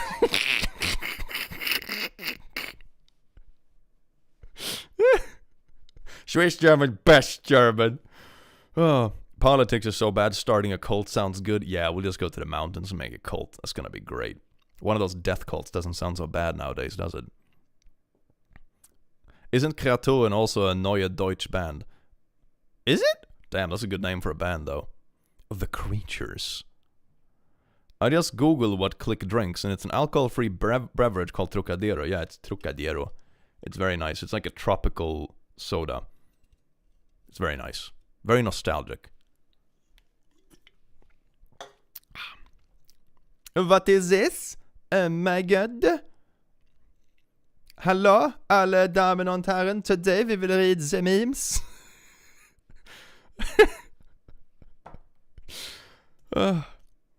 Kebab, pizza och Trocadero. Oh, that's beautiful. That's like the day after New Year. Hell yeah. Hangover meal deluxe. Delicious. Now hand it over. No. A bad week turned way, way better the moment I got the news that there will be another Sabaton concert in my home city next year. I have to make sure to get tickets. Oh my god, that sounds amazing. Hell yeah. I want to see Sabaton live. They're supposedly amazing live. I even have a couple of Sabaton vinyls right there. Like I'm a very not rock nerd, okay? Very not rock nerd. As an introvert, I would happily live the hermit life. No hermit for you, only cult. Only cult. Click had said some stuff that, as a bi person, makes me think he might be bi, and since we sadly deprived of bisexual role models, specifically men, I'm curious. It's not always malicious. Oh man, that was the conversation. Maybe the stream is like delayed on their end or something like that. That was like 10 minutes ago. No, sadly not. I know sometimes I give the vibes, but that's just because I'm overly friendly. And I'm not particularly scared of, you know, jokingly smooching the homies goodnight or whatever. Yeah. 14 months and still loving it here. Hell yeah. Welcome in, you beautiful being. Mwah. Since you're a rock nerd, do you like Queen? Ooh, Queen is good. Queen is good shit. Hell yeah. Sadly not, lol. I mean, it's like God, I had this conversation with a bi dude the other day. And it's like you have all the options. It's only good. All the options. God. Except when you like have a crush and it's not reciprocated. But that's like an experience everyone has had, I suppose. So maybe it's not quite unique. But yeah, you have like all the options. Like damn. More moon this, but you were supposed to spend it on Fortnite. How OP would a D&D character be? The speed of sound be? By the way, this is going to be my first time actually playing D&D. Lol. That sounds very OP. That sounds very OP. They would be able to move. I mean, you wouldn't be able to really make a combat board that would be able to contain it because you move too fast. You know, in a video game, when you level up speed too much and you just click like, you just quickly tap your keyboard and you're like, other end of the map. So like you can't interact with anything because you just fly everywhere. That's basically gonna be it. pansexual here. Yep, all the options. Still single, though. Ah, well, we can change that. Coming out now, click dating. Honestly, maybe that would work. I was gonna say at least we know that all the people on the app are sane, but that's not true either. Click. You should try listening to the band Visions of Atlantis. Ooh, that sounds good. I might look that up. Cricket, thank you so much for being a last between. Click, which sounds better? Complimentary ESDs for all who enter our new cult, or their own personal pat time with Simba. I feel like tons of people would enjoy some time with the kitty. I think both could work. Or it could be something like, you know, when you enter the cult, you get pat time, and then after a month in the cult, you get a demon as like a badge of loyalty, you know? And then more pets, of course. Click, I ordered 2 plushies a couple of months ago. How long does it usually take to get to the West Coast USA? Depends on which one it is. If you ordered like the regular demon, this one, it should take just like a couple of weeks because they're always in stock. If you mean like the Halloween ones, like either the pumpkin or the ghost or the zombie, they're gonna take maybe 3 months because they start producing when the campaign ends because it's like a Kickstarter. So it depends on which one it is. But it should say on the webpage what estimated delivery days you have. But it's also an estimate, so it might vary a little bit. A demi-pan, but too old and exhausted to bother anymore. Lol. Love is overrated. We have memes and plushies. The true love. So will be a Valentine's gift. Oh, that is cool. Spooky plushies for Valentine? Hell yeah. The name of the YouTube video is Die schlimmsten YouTube-Werbungen aller Zeiten. Oh, wait, let's see. The schlimmste Spendenbereitung. No, that's something else. The schlimmste. Oh, fuck. Okay, maybe I can search for the keyword. I think that's the main keyword. Let's see. Boop. No, okay, that didn't work. Oh, maybe I missed the D. It's important, my dasses, to not remember the to remember the D's. Maybe the search feature on like channel pages just suck. Oh, there we go. Oh yeah, it is that one. I think it is that one. Yeah, it's like the what do you call it? I think it's the Mafia ad clip. Oh, that's such a classic. I love that. That's like one of the best little intro parodies I've made, I think. It's so good. So beautiful. I'm just like tooting my own horn, so to say, but I'm entitled to do so. Who's gonna stop me? He is like so profesh. Oh my god, the most profesh. Click. Do you have any advice on how not overthink decisions often because of decidophobia? I want to become a VTuber soon, but it can backfire on me. Decidophobia. Let me just Google. I mean, I'm assuming it's like what it says. The fear of making decisions, also known as decidophobia, and most likely rooted in the fear of making mistakes, rather than being afraid of actually deciding something. I mean, that makes sense. That sounds like a pretty common root of fears and doubt. Tiger Lily, thank you so much for gifting membership, you beautiful bean. I think one important thing in life in general when it comes to decisions, or especially when you have a choice to make, is to just realize that a lot of the stuff doesn't have any huge consequences. Like, I want to become a VTuber, but it can backfire on me. What kind of backfire stuff are you expecting to try VTubing? Like, the worst thing that can happen, in my mind, so far at least, unless, you know, something really silly happens, like, private information leaking or something. But as a VTuber, that's way easier because you can just hide your face. You don't have to share anything. So it's very easy to stay safe, comparatively. The internet is always wild, but that's like one level of anonymity that you can always count on. The worst thing that can happen if you try content creation, generally speaking, is just that not that much comes from it. You know, you're gonna make some content as a hobby, mess around with some stuff, not much happen, a couple of friends watch you, that kind of thing. Yeah, that's like worst case scenario, really. We learn from mistakes. Mistakes can be good. Yeah, definitely. As long as they're not like life-altering and shitty. But yeah, most mistakes are lessons. Some mistakes are bad. But for the most part, when you talk about like everyday mistakes, yeah.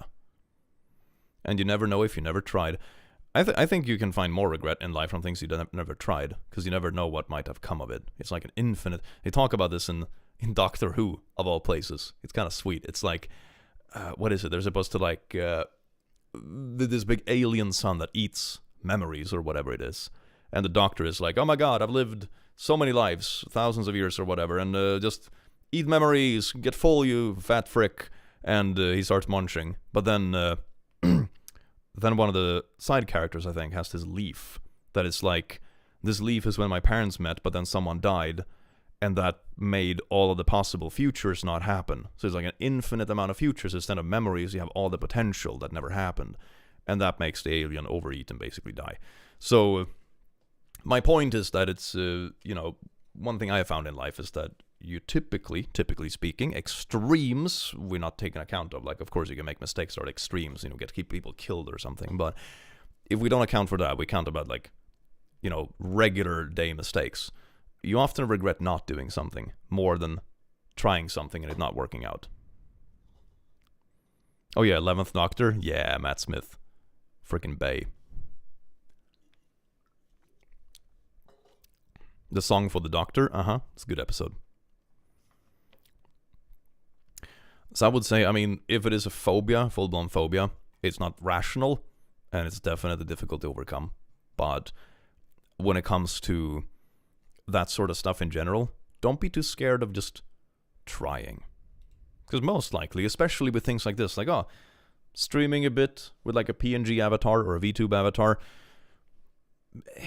like, what's the worst that can happen? What's the absolute worst that can happen? Probably not that bad. Like, what's the absolute worst? You get a bit disappointed if you didn't have any viewers your first stream, which is normal. Maybe you had some troll that said something mean in chat. That can happen. Just ban them. That's about it. Realistically, that's about it. Of course, be smart about it.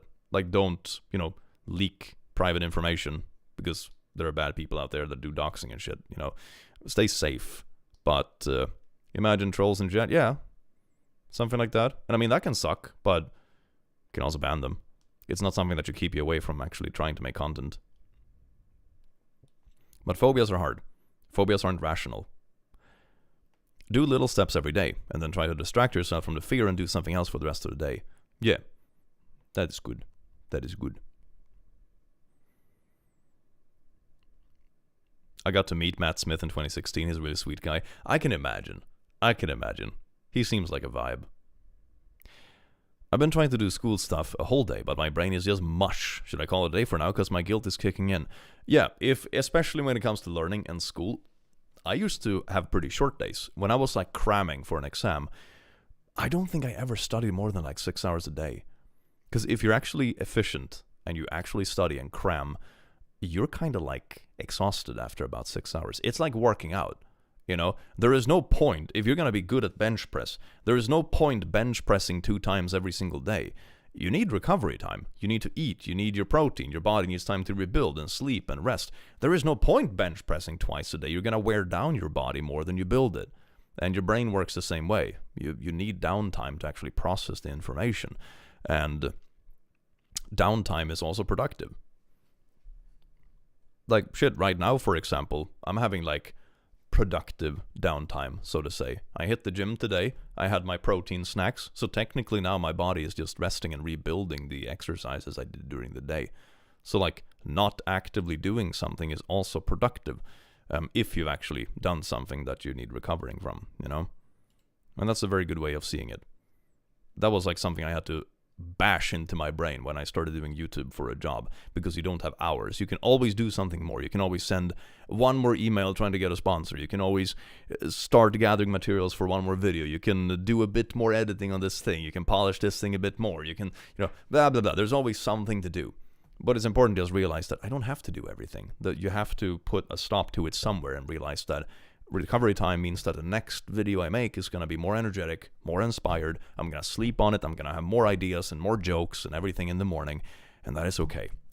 Downtime is productive. Too much downtime isn't good because then you don't do anything, but downtime, as like resting and stuff, is productive. And that goes for anything. It goes for learning, it goes for work, it goes for creativity, it goes for like physical progress, it goes for gym, it goes for recovering from sickness, everything. Everything. Downtime is productive.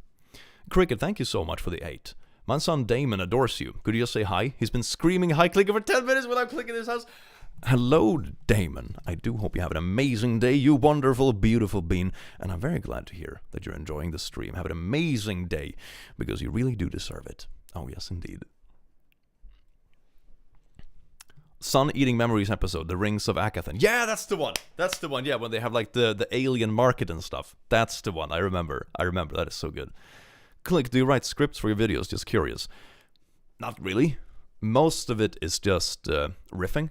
Sometimes I will have like notes that it's like, oh, I know that I'm gonna have, for example, this clip about this sensitive topics, and I know that I want to talk about this, this, and this. So sometimes I will just have like, for example, a notepad in my phone where I have like a couple of bullet points, like remember to talk about this and this and this when this meme shows, you know?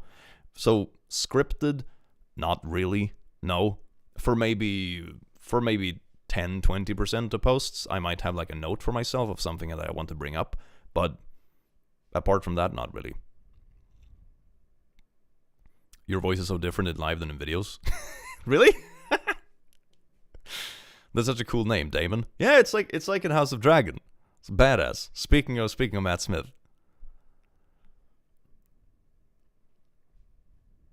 Outline, not scripted. Yeah, sort of, yeah. I mean, I have a folder of things I want to go through and posts and stuff. I might have a couple of notes or like a side tangent I thought of, or, you know, a joke or a pun I want to remember, but no, I don't have like a written script, no. It's like very rough notes for some things.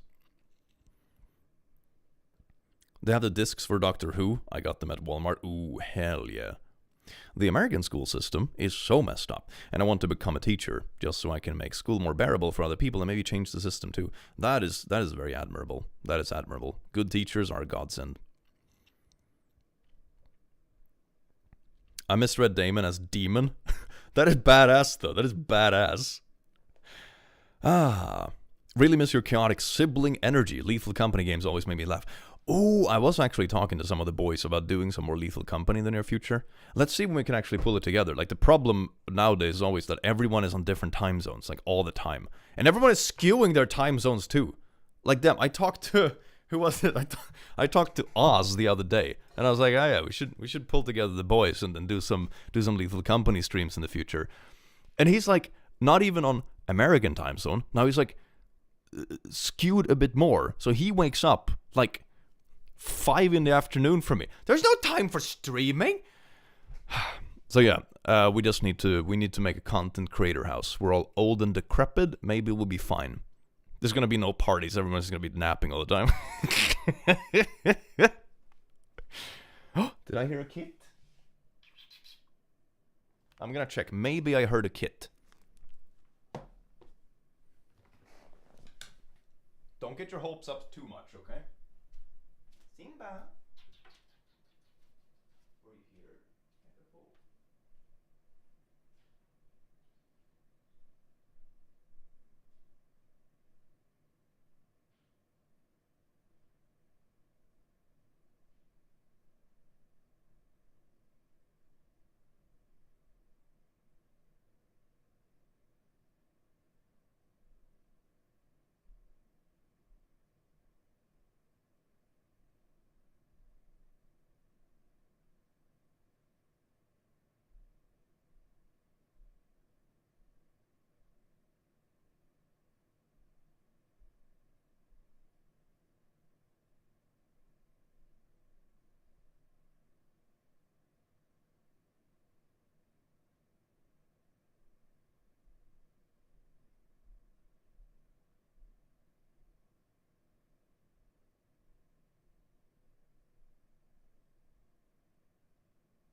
Look at this, it's like jelly. Oh. Are you a good boy? I brought your drugs as well. Do you want some drugs?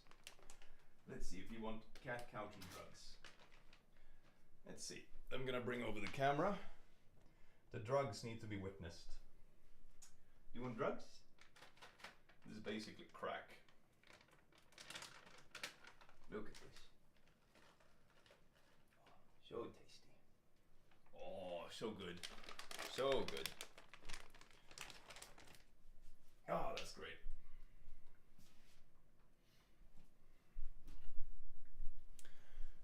Oh, look at that. He's had his insulin, his food. Now he's getting his evening snackies. Let's see if he wants to settle down and sleep in the cat couch, or if he wants to walk away after the bribe is consumed. Oh, that's good. He's munching. Oh, he's munching. Look at that. Is he a Maine Coon? Yeah, he is a Maine Coon. He's a chunky. He's big for being a Maine Coon, too. So he's a double big boy.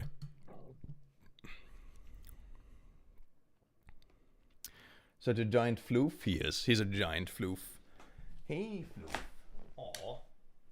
Are you a good boy today? Oh, look at that. So good. What a good boy. Do you want like ear scratchies? Let's see, do you want ear scratch? No? Not today. Oh. Is this where it's itchy? Right there. Oh, or here.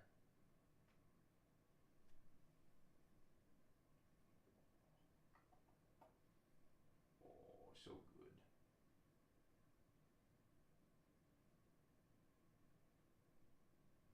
Oh. What a good day. What a good day for cat. You got candy. Oh, cat candies.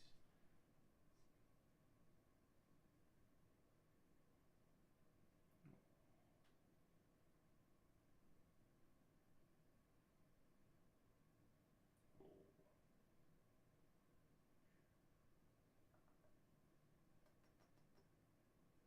He's very vicious. Very vicious beast.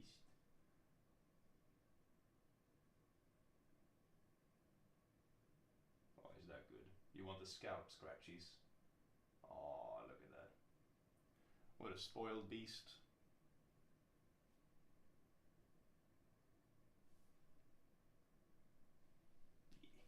Oh. Look at that. It's the beast. Main character. Oh, that is a good pun. Because he's a main character, not a Maine Coon. Oh, that is funny. We have some Rizzlers in the chat. He loves the scritchies. He really does. He's a little scritch sloot. Hugs for Kitty. He's a good chunk. He's a good Simba. Are you gonna vibe there? Is it a good night for you? Oh, yes. Oh, look at that. He likes the head scratchies. That's the best.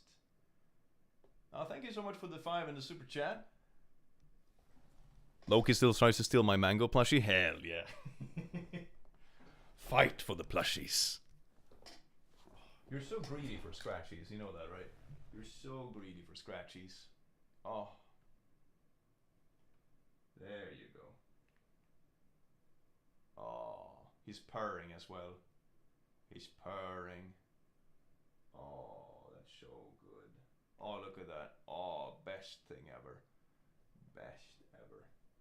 Oh. Best scritchies. Best scritchies are the ones you get after being bribed with candy. Yeah, Simba purring Mike when? That is gonna be like the next ASMR video. Cat purring after feeding him snacks ASMR.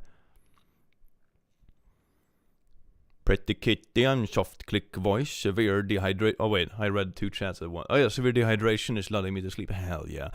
Hydrate first though. God damn. Simba ASMR own channel. Oof. When he's just purring and slobbing food. Hell yeah. Pokeychew as a person with chronic illness. I feel that.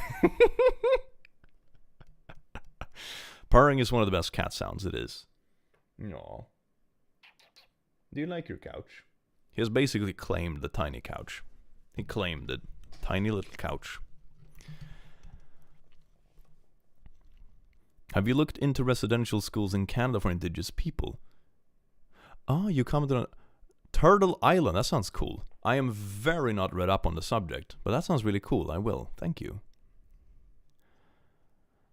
Does Simba have a Swedish government name? I don't know.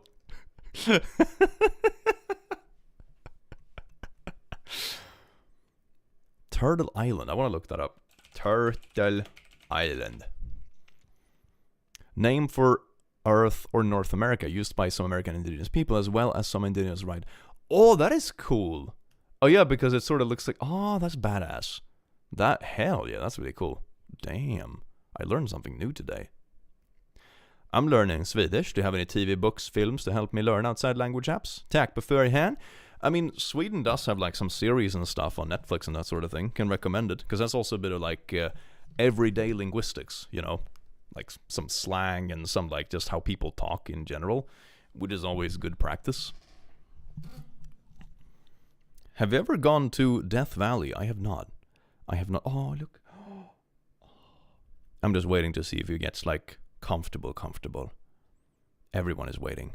1,700 people is watching and see if the cat settles down. This is very exciting. This is very exciting. Don't move the camera. I want to see Simba. I'll just move myself then. My camera, my mic arm is kind of like really pushing it. There we go. Okay, that sort of works. I like that the camera is just, you know, not really on me at all. I'm a secondary character on this channel. Does Simba have silly habits? He's very scared of vacuum cleaners for some reason. One time he scared the shit out of me because I was home alone and I was editing a video with my headphones on and I was sitting here. It was with my old chair that was a bit shorter. Now he wouldn't be able to do it. But all of a sudden, I felt two hands on my shoulders like this. Bam! And I was terrified. I was like, you know, thought someone had broken in and was about to murder me. Turns out it's Simba, because he's so big that he can stand on his hind legs and just put his paws on my shoulders. Scared the shit out of me. Oh my god. But yeah, the time Simba almost gave me a heart attack. That is hilarious. Yeah, he thought it was funny too, apparently. God damn. You hear that, Simba? They like it when you terrify me. Oh, look at that. He's a little bit shy. Waiting for Click to be speaker for nature movies. Ooh, that'd be fun. Or like the intro, you know, for movies.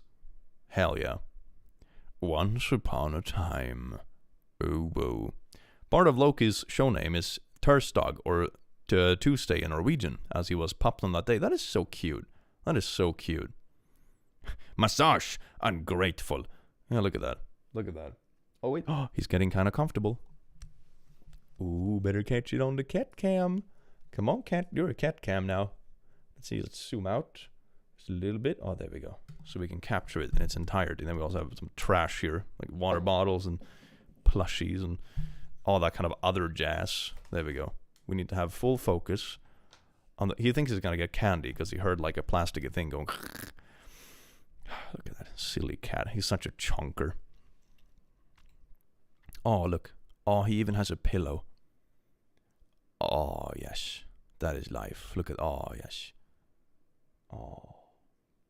Oh, yeah, maybe he likes the pillow because the studio lights are a bit bright. Maybe that's why. Are you gonna snuggle to sleep now, Simba? Oh. Look at that. What? He just muffed all of a sudden. Are you okay, boy? Are you comfortable there? How are you doing? Oh, you want more scritchies? He always wants scritchies. He's a spoiled scritch boy. Oh, spoiled scritch boy. Oh, that is so good. Oh, yes. He has like the royal seat in the studio. His couch is bigger than my main chair. That's how you know who's the main character of the stream. Oh, so good. So good. You're dropping a bunch of hair. You know that, right? You need to shave.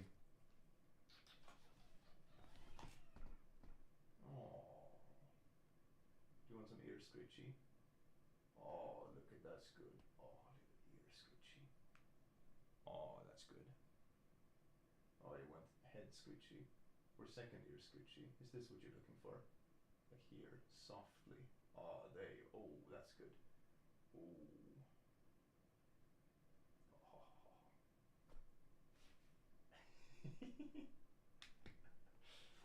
Oh, little silly creature. Oh, he's purring. Oh, he's doing the purrs. Ooh.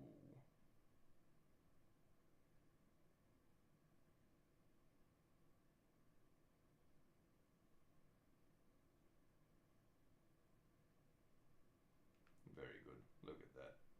Aw. He's loving this. He's getting free massage. There you go. Very good. Ah, what a good time.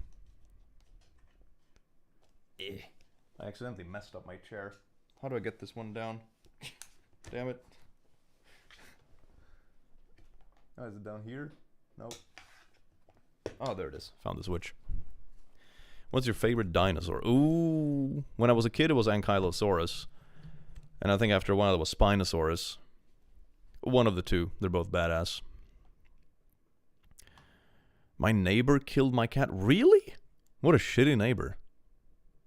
Can we just elect Simba president? Yeah. The good kind of orange. Hell yeah. Camilla, thank you so much for gifting 5 memberships. You beautiful bean. Adam, thank you so much for the 10 Canadians. Will you be doing collabs with One Topic in the future? Hopefully. Right now, it mainly depends on time zones. That's been my struggle with like all the boys in the YouTube sphere. That everyone is like different time zones at different platforms. So I don't know. And honestly, I think some of the time as well that I used to use for more collabs, I've just been doing more IRL stuff. Oh no, is he leaving? Or is he getting comfortable? Oh, there we go. So it's also on me a little bit. Because I think some of the time that I used to spend like streaming with other people and stuff, I kind of just spend outdoors. Like I go to the little gym club. I go meet like old uni friends and that sort of stuff. Which I think is also healthy. I think once you spend too much time only making content, I think you kind of like lose touch with some important things. But that's partially it. You have to like pick very particular hours when you're like the one dude in a different time zone.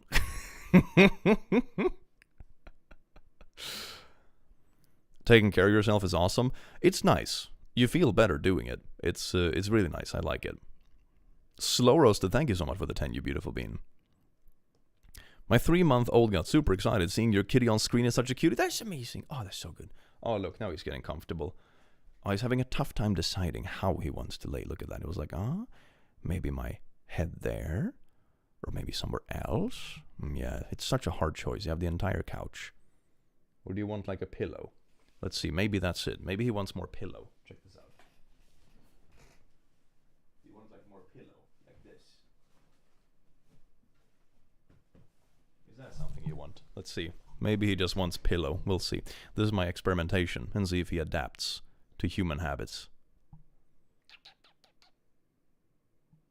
Yeah, we'll see. Simba, the good orange. You have a beautiful voice, sir. Thank you so very much, Mushroom Voodoo. Simba only stream when? He's not very good at controlling cameras and stuff. That's the downside. Can we make emotional support demon at home? We have emotional support demon at home. Emotional support demon at home. Simba currently has the brain cell. 1 brain cell, singular. Is that a tiny couch or a full-size couch? Simba looks so big on it. I mean, it is a tiny couch. It's like one of those student couches you can get in IKEA. So it's like a 2-seat couch. You know, it is pretty small. He's also very big. It's like both. The couch is tiny, and he's also massive. So, you know, it looks even more ridiculous.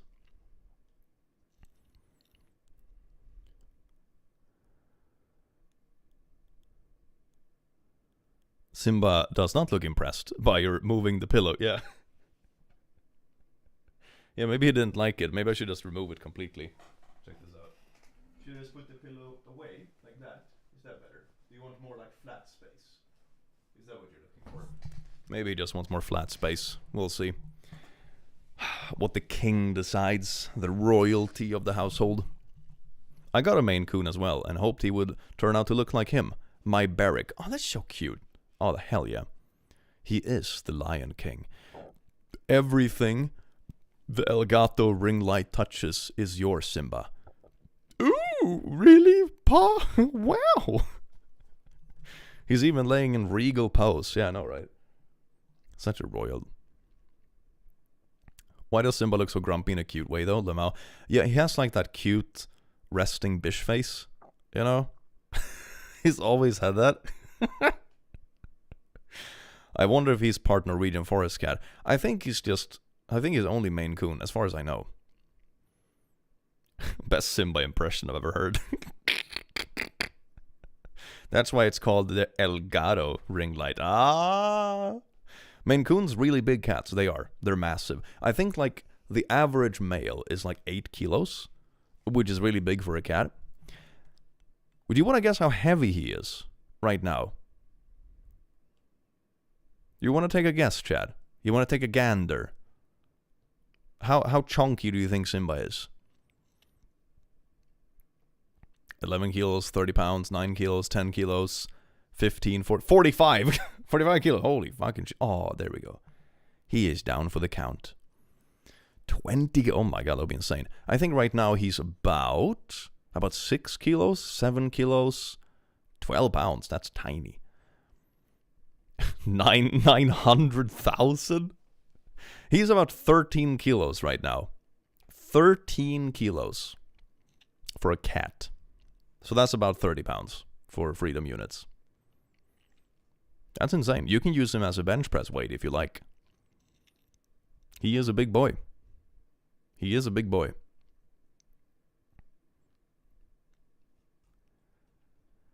Funny story, I turned 22 and thereby lost my Danish citizenship just 6 months before I first looked moving there. Nobody told me. What? Oh, that sucks. Man, that blows. Click bench pressing Simba. I mean, that would be pretty easy. He's not that heavy. He's a big boy, but he's not that big. Imagine if I had a cat that weighed 100 kilos. My god, that's basically a lion. He's a chunky boy. I would bench press him, but I feel like he wouldn't be impressed either. No, he wouldn't be impressed. But he probably wouldn't stop you either, because he's kind of lazy. But he would be cute, though. It would. Oh, look at him. Are you being distracted by a noise or something? I don't think there's any other noises in here. I mean, I have a little air purifier going, but that's about it. Meow. Are you meowing at me because you want scritchies? Is that why? I swear to God. He's spoiled. You see, he looks at me and he goes, meow. And that's when you know that he's interested in being spoiled. Hey, boy. Is that what you want? Oh, now he's purring. Right away he's purring. This is my stream. I'm just stuck here petting a cat. This is my job now. Oh. No. Do you want screeches elsewhere? You seem very intrigued by something, or maybe he's looking for more candy. I think maybe that's why. You're saying pet me, human? Yeah. I can't tell what you're looking at. Is something distracting?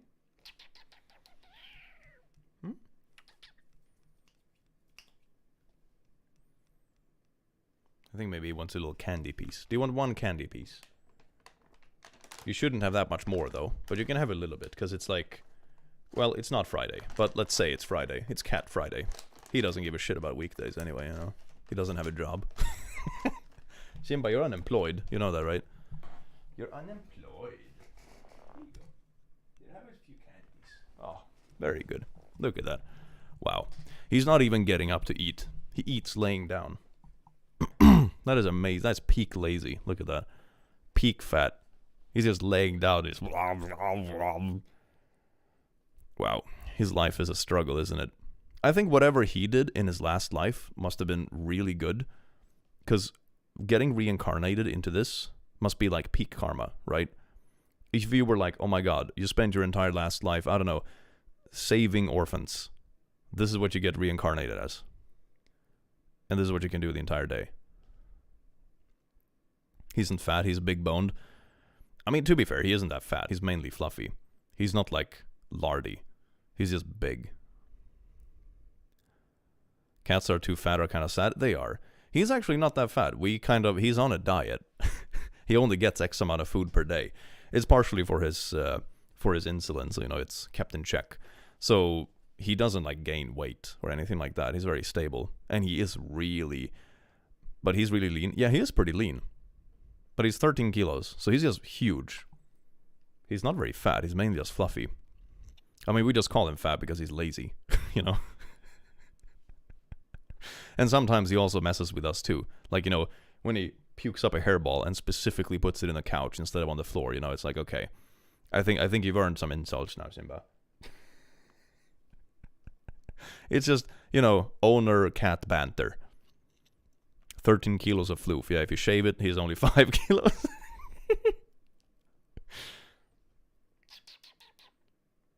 Hello. Har du det bra, Simba?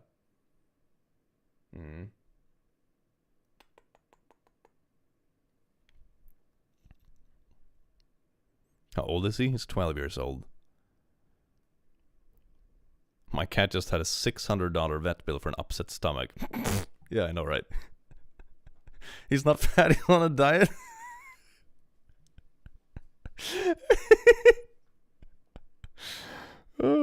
Old man. He is pretty old now, yeah. He is pretty old. He just gave you the office stare. Yeah, that's like the office stare when you're so done with life and you've been sitting in this office for the last 40 years of your life. Is he neutered? He is neutered, yeah. He's not fat, he's fluffy. Yeah, he's fluffy. Oh, he looks like he's gonna fall asleep soon. I wonder if it's like the studio light that is a bit bright. Let's see, I'm gonna turn down the one that is like angled towards him. Let's see if he like settles down a bit. Let's see, which one is that? Should be the right one, I think. That one. Might be that he finds a bit annoying. The other studio lights are fine, they're angled in the other direction. But that one was like aimed straight towards him. Maybe it was a bit intense for him. He's so regal, I know, right? I love his face, look at it, he's such a cute boy. You have to whisper so we can nap in peace. Okay, it's ASMR time. It's ASMR time. Does he have a heating pad to lay on? He doesn't, actually. I think we used to have one, but it broke. Many cats live long lives. My oldest one's 21?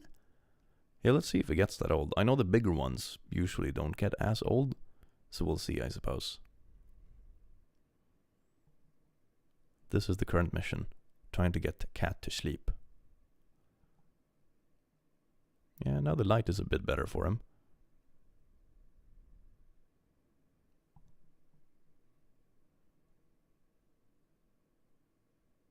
Now he's like trying to stay awake. Just because. Simba answers the questions now. Oh, let's see. His eyes are a bit closed. Let's see when he... almost. Let's see when he tips over. He's like a toddler refusing to sleep, yeah. He sleeps like 20 hours a day. This is the majority of his existence. This should not be hard. Do not call his name. That's a good idea. We'll make up a code word. We'll call it the blorg. That's a good idea. The blorg.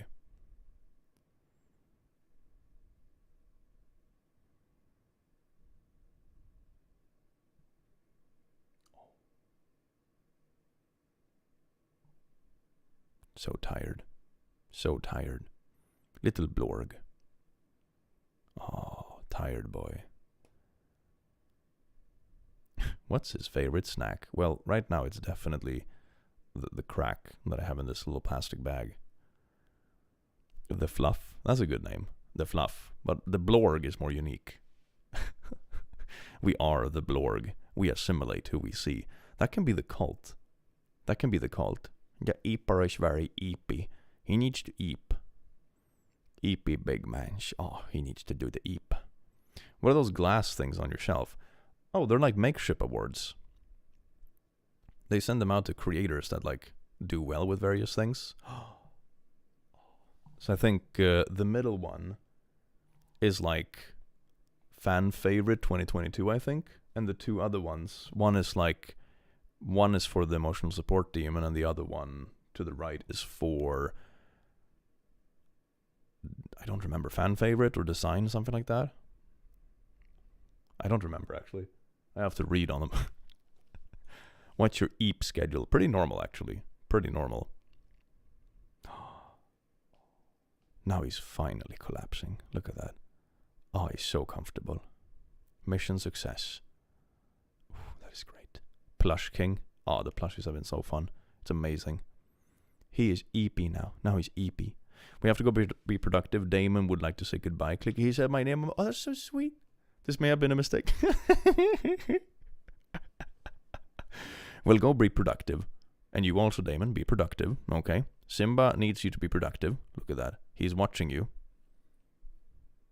Sort of. Have an amazing day. Super glad to have you drop by. He's 28 pounds. He's super chunk. His muscle puffs are glorious. He is. You should see his paws. His paws are amazing. I mean, you can kind of see from here. Look at the paw beside his face. It's really big. His paws are like this, you know. Super chunky. Why did you name him Simba? I'm not actually the one who named him. I used to call him Pumbaa.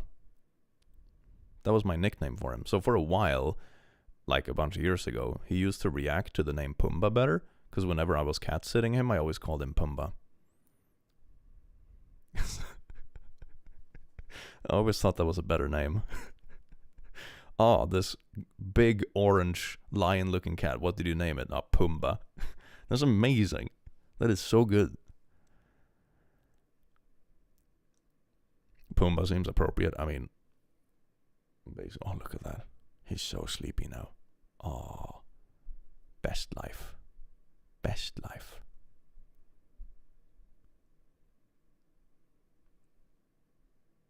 He's so calm now. He's so calm and adorable.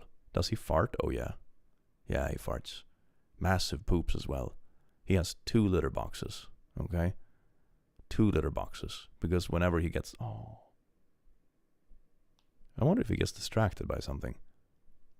I'm gonna see. Maybe it's the air purifier. Maybe it has some frequency he doesn't like. Oh, no, now he seems to be chilling. Yeah, never mind. Because I always have that purifier on. And he's slept in here before, so I don't think it's that. 2? Yeah, he has 2 litter boxes. Because whenever he gets the runnies or something, you know, he's so big that one normal cat litter box doesn't quite take it. So he needs 2. One main one, and then he has a secondary one in case the other one fills up before anyone can react, you know? He heard you say he's stinky. Yeah, he woke up and be like, "What? Who called me stinky? Who did the stinky?" You need 2 litter boxes per cat. Yeah. Yeah. He takes up a whole couch, a very long boy. He is a very long boy. He hears you talking crap. Well, I also pick up his crap every single day, so I think I'm entitled to like a little bit of banter. You should have 1 litter box per cat plus 1 more. Yeah, that's a good rule of thumb. Simba does not look pleased that his pooping habits are being shared online. I'm gonna get cancelled on Twitter. Oh my god. Your voice is lower on live stream than pre-recording. Love it either way. I think right now, because it's a bit late in the evening, I just lower or increase the mic sensitivity and talk a little bit softer. That's probably what it is. In videos, I usually have the sensitivity lower because I do more like reactions or yell a bit or do funny voices and that kind of stuff. And then if you have the microphone that's sensitive, it spikes and the audio isn't good. But when you're doing a chilled stream, then it's kind of nice to just pull up the sensitivity. You don't have to talk so loud. What time is it in Sweden? It's like 10:30 in the evening. So I'm gonna head off and grab a snack in a bit.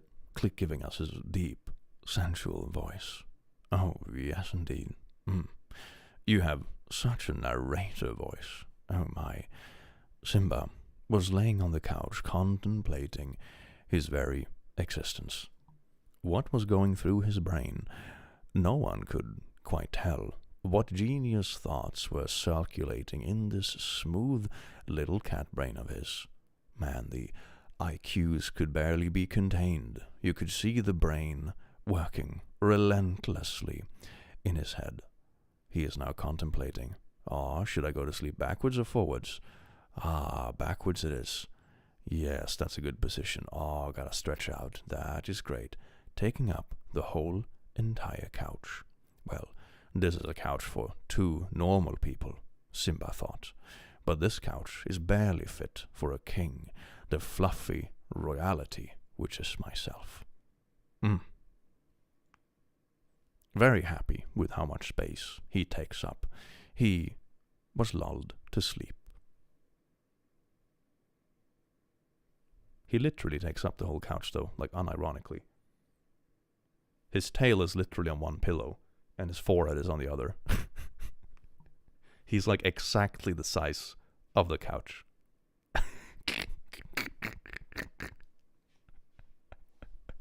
Deep, sensual voice putting Simba to sleep.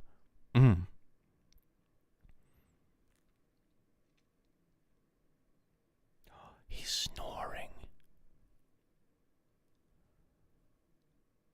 I mean, it's way too low to be like caught by the mic, but he's snoring. Oh, he's snoring. Oh, that is so good. Aaron Twins, thank you so much for gifting 5 memberships, you beautiful bean.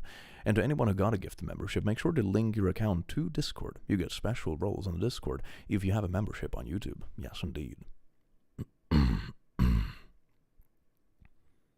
Oh, so good, so good. Such a good boy. Oh, look at that.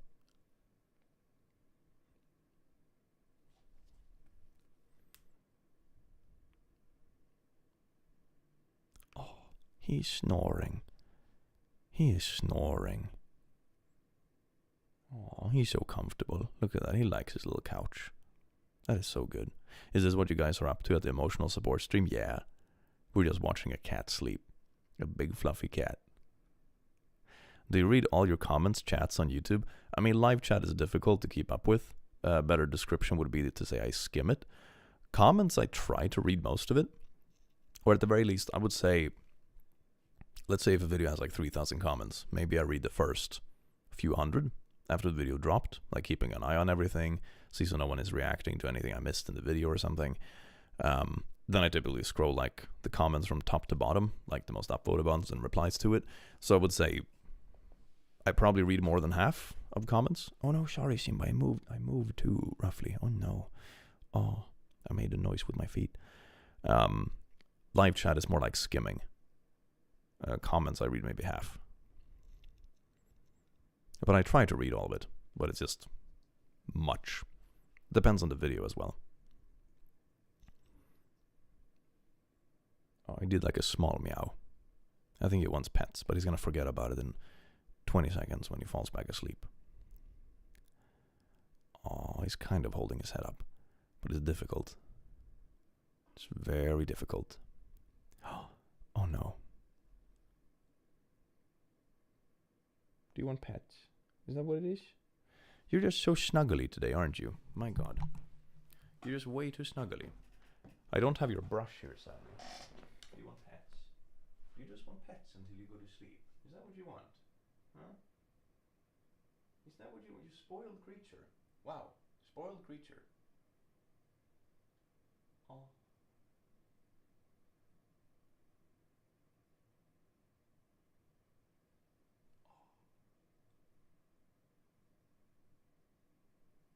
That's what he wanted. All this time.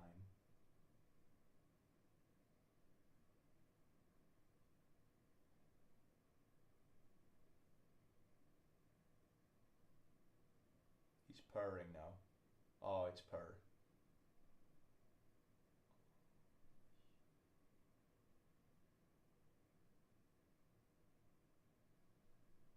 Oh, let's see. Do you want like ear scratchies like this?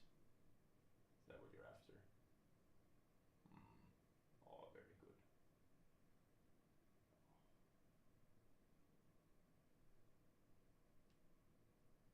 No, you want scratchies on top of the head. That's all you want today. All right. Look at that. Oh, so good. So good.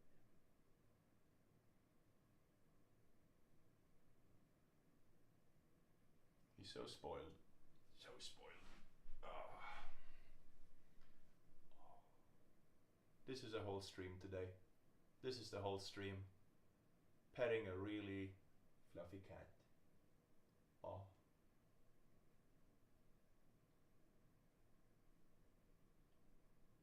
Oh yes. Such a little fluffer.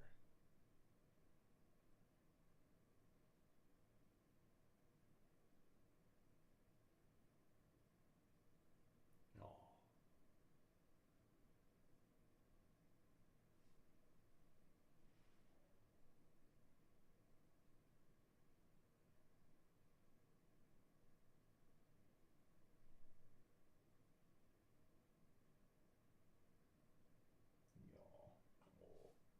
You want some screeches right there? Is that what you want? Oh, did you have a screechy nose today? Oh, right there. Right there.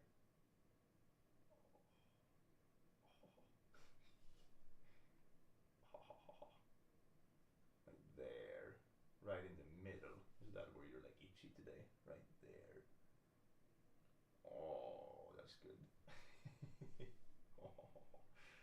Oh, look at you. So comfortable. So comfortable. Oh.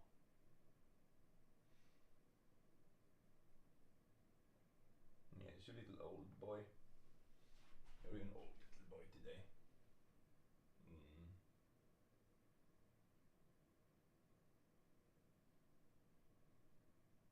Oh, some neck screechies. Is that what you want? Like here. Ah, is it the computer you're distracted by? Is that it? Ah, is that what you're noticing? I think he's like reacting to my little color settings in my computer because they kind of go on a cycle. So I think that's what he reacts to when it like turns on and off. Is that what you're reacting to? Like the computer blinking a bit. Is that it? Oh, silly creature. Oh, what a good boy. Look at that, so much hair. So much fluff.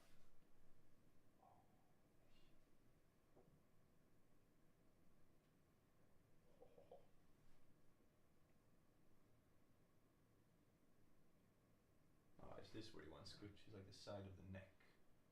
Is this where you're looking for scritchies? Right here. Like there. Ooh, that's good. Oh, very good. Oh, ooh, there. Oh, that's good. Right there. Oh, that's what it's supposed to be. This is life. This is life.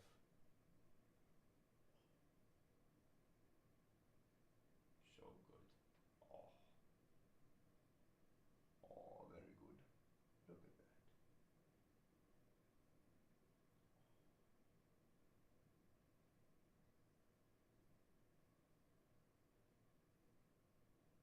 Want some chin screechies right there? Oh, that's so good. Oh, that's more like it. Look at that, just soft and slow. Oh.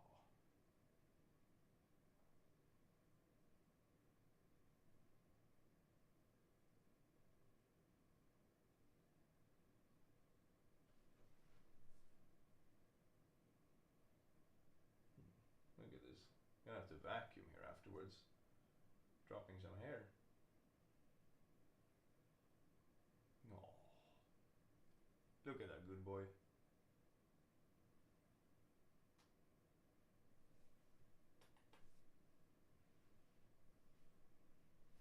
Oh. Look at that. Ultimate therapy. Cat petting. This is where the content is at. Thousands of people watching cat pets. Does he purr like a lawnmower? Sort of. It's like pretty deep. It's because he's a big boy. I wonder if it's an air purifier he doesn't like. Let me try to turn it off. Maybe, I know some of those devices have like frequencies they don't like.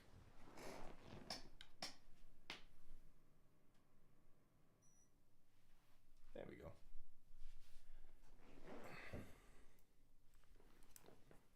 Let's see if it settles down without it. Like, he has slept in the room before with it turned on. Shouldn't be that much of a bother, but we'll see, I guess. Is the sound out? I mean, don't think so. Christmas plushies? He is so royal. Simba is a perfect name for him, I know, right? It's so good. Are they hairless? They are less intense for allergies, but they're not allergy-free. Not completely. So, if you're considering it, definitely check it ahead of time. Simba Mic Fund? Oh, he's so comfortable. He's so comfortable. My cats give me therapy. Cats are very therapeutic. Look at that. Oh, what a good boy. He's just sleepy. He's just a sleepy boy. He's doing the slop slip. What a good night for him. What a good night. He might be nervous about being on camera. Well, to his benefit, I don't think he really comprehends what a camera is, which must be very nice and relaxing. I love deep voice click. Oh yes, indeed. It's all for Simba. You see how relaxed he is now. With the late evening calm streams. Oh yes, indeed. Have you been having a good day, mate? Yeah, it's been a good day. It's been a good day. I've been working, got a couple of recordings done, hit the gym, had a nice lunch, met a friend, and now I'm streaming and petting a cat. So yeah, pretty good day overall, I would say. Cats are awesome emotional support animals. They pick up on all the emotions. Yeah, they do. They do. Oh, look at that. He's so comfortable. He loves his little couch. Best little couch ever. Time for me to go to sleep. In a few hours, I'll wake up to another year older, turning 31. Hell yeah. I mean, I turned 32 pretty recently, to be fair. If it's of any comfort, 31 feels about the same as 30. That feels about the same as 29. So you're basically in your 20s still. It's fine. Have you tried singing? Your voice is so relaxing. I have a music channel. Will you sing? It's a bit late. It's a bit late. I don't want to make too much noise.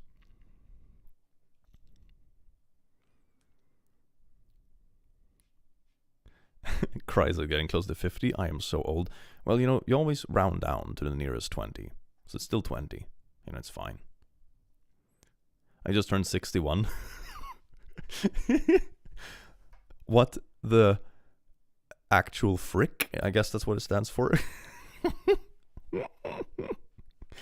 I'm 43. I still don't feel old at all.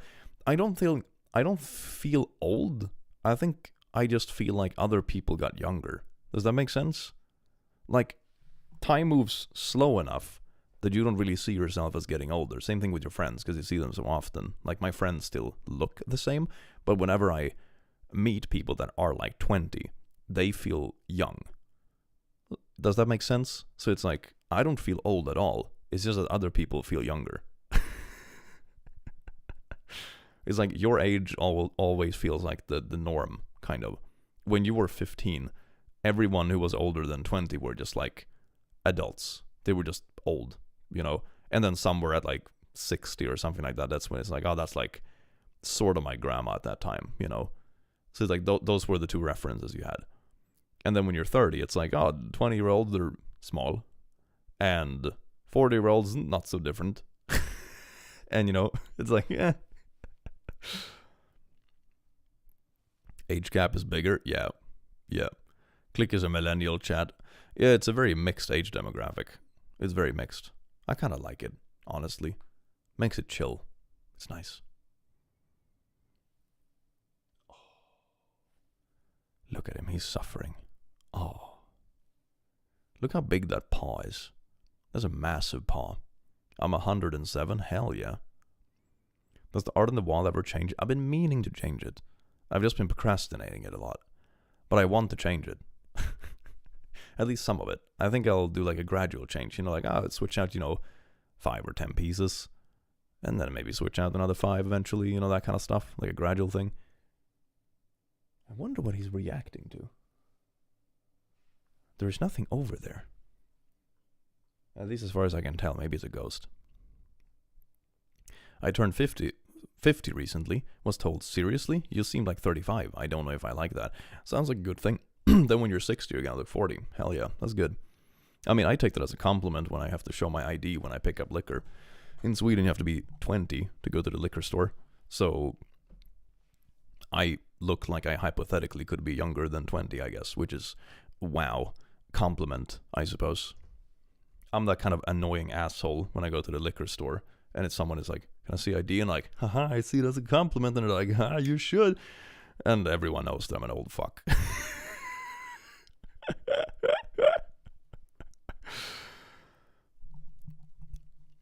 You're low-key so cool.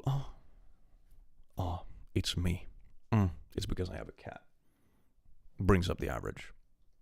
Why did you stop saying the names in the videos? I do, but not every video. I did it in the video I recorded today. He disturbed in Schlepp, he did, but now he passed out again. Oh. Will you accept Simba fan art? I think I have some Simba fan art on the wall. Like, oh wait, it's mirrored. This is super hard to move. There, that's Simba. It even says Simba there, but it's a bit dark and blurry, so maybe you can't read it. But this is literally Simba in like a vest suit. You see how fancy he looks? You have the tail here and everything.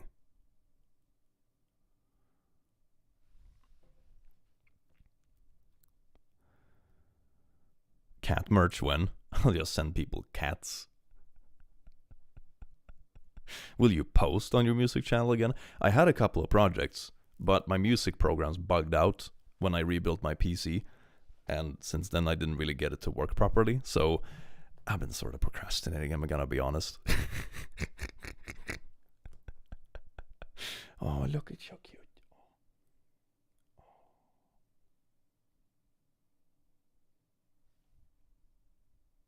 This is the best night ever for him. Look at that. He's getting spoiled with so much attention. Candies and attention.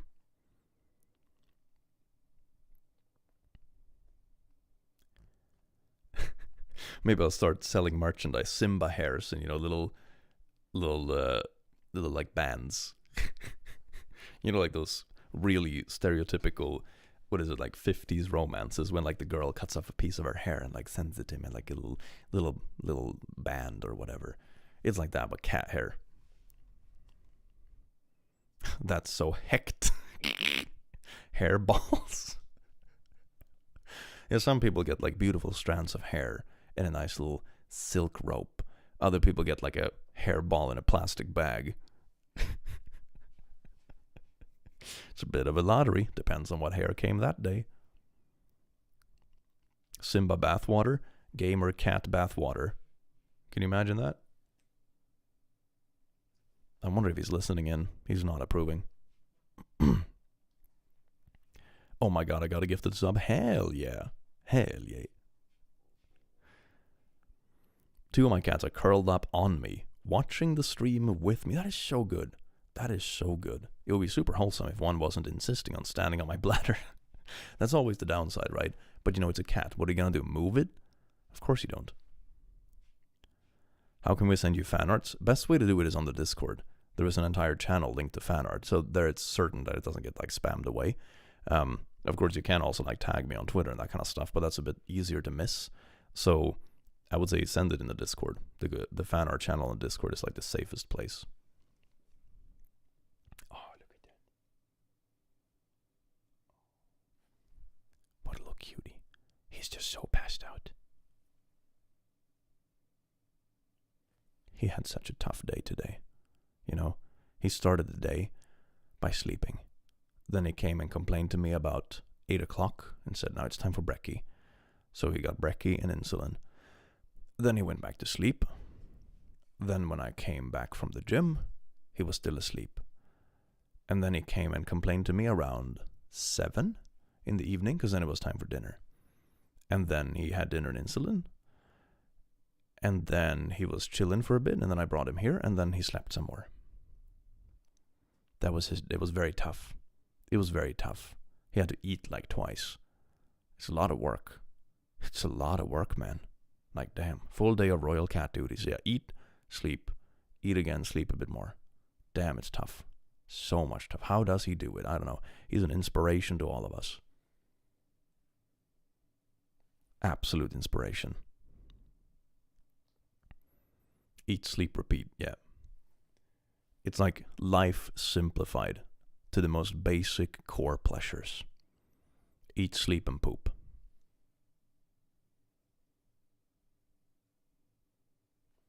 Oh, so cute. He's so productive. Yeah. At least if you count poop and hairballs, is very productive. The amount of stuff he produces is staggering. Absolutely staggering. I want to come back as a cat so I can just chill. Yeah. Yeah, that's what I mean. If you believe in like karma-based reincarnation, this would be the peak of it. This right here. If you are like, a revolutionary that fed all the orphans in the world, this is what you would be reincarnated as. Look at this. Ultimate peak karma ladder. This has been a really wonderful stream, Click. Thank you for spending the evening with us. Thank you so much, lady, for being here, you beautiful bean. Eat, sleep, poop. Isn't that what we all are doing every day, basically? Yeah. It's just that he's doing it more efficiently.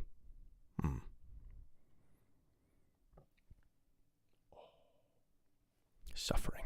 So hard. It is getting a little bit late for me, so I am going to start rounding the stream off.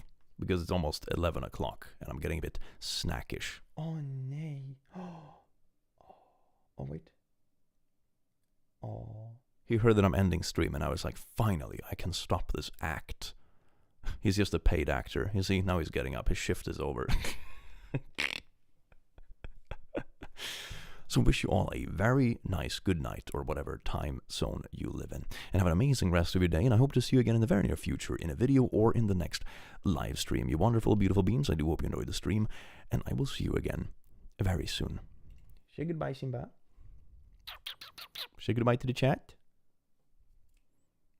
Yeah, sort of. That sort of is goodbye. Kind of like a resting grump face. That is goodbye. That is beautiful. Look at that. You're so good, Simba. Good boy. Thank you. He said goodbye to chat. That is amazing. Wow. Now everyone will sleep well. Thank you all so much for dropping by here today. It was a very nice chill stream, and have an amazing rest of your day. And I will see you again very soon. Mwah.